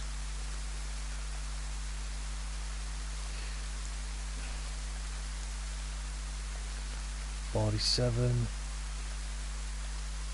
$48.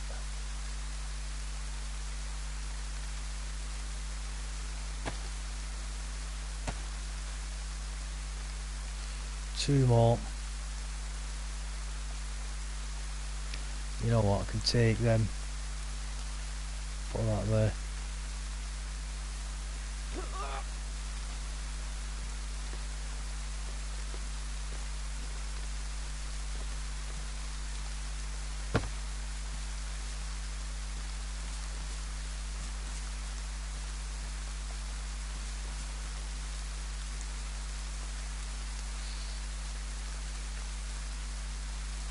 Yeah, loads, brilliant. Brilliant, that's perfect that.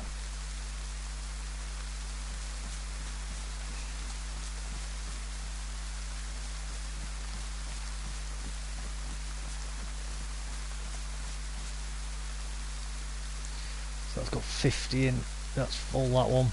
Loads of nails anyway.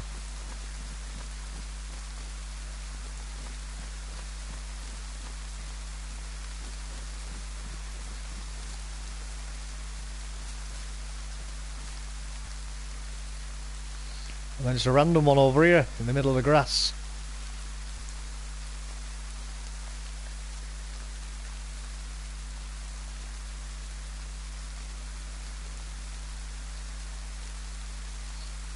$48. Don't need that grenade on me. Got 2 grenades already.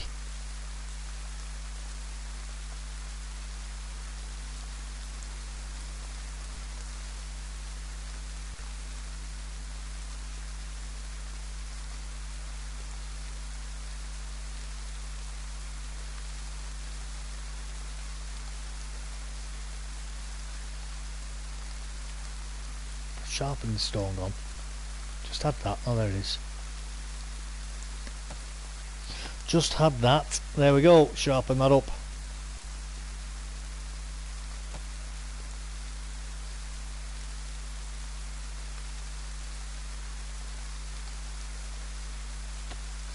Get these done and then I'll get logged off in a minute.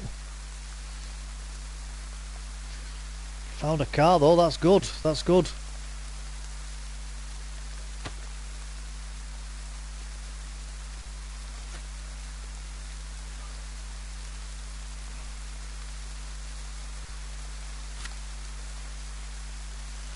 Quick look, anything else I can do? I think that'll about do it, everybody. What's that? Beep beeping car, indeed, mate, indeed. I've not got the battery on me, but I've got loads of batteries here, but I've got the spark plug on me. If you come on the server, Dave, it's there for you to use, mate. If you want to take it, I'm not bothered if you return it, to be honest with you.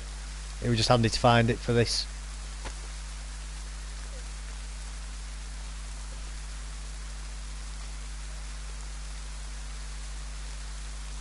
Drink that.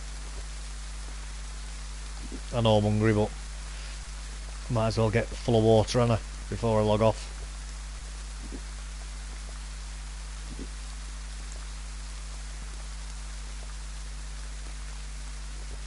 Batteries have run out on the night vision.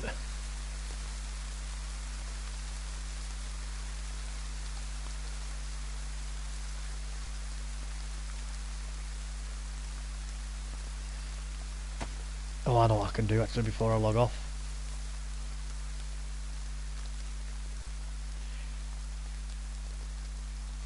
I know what I can do before I log off.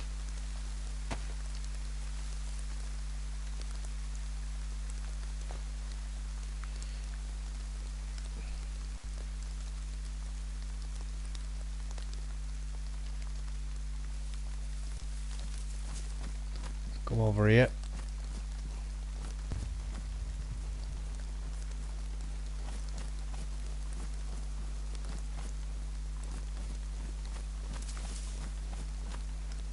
Where is it? There we go.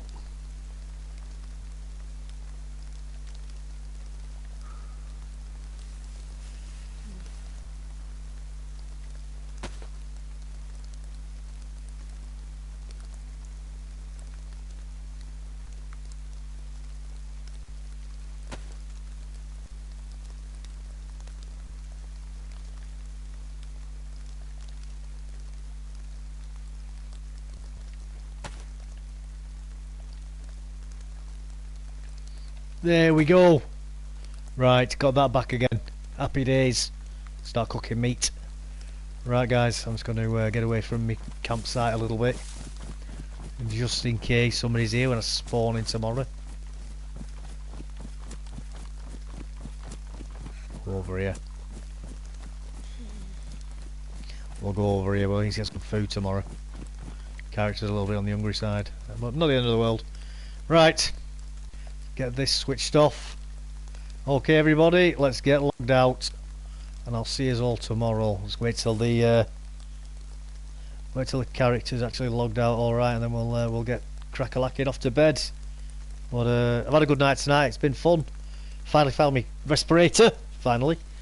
Got a car, that was lovely. So we'll be able to get to the danger zone a bit faster tomorrow when we get online again. I hope you've enjoyed that, I've had a lot of fun. Nice to speak to everybody. Wherever you are in the world, have a good morning, a good afternoon, a good evening, a good night. Thank you all. Take care. Bye bye.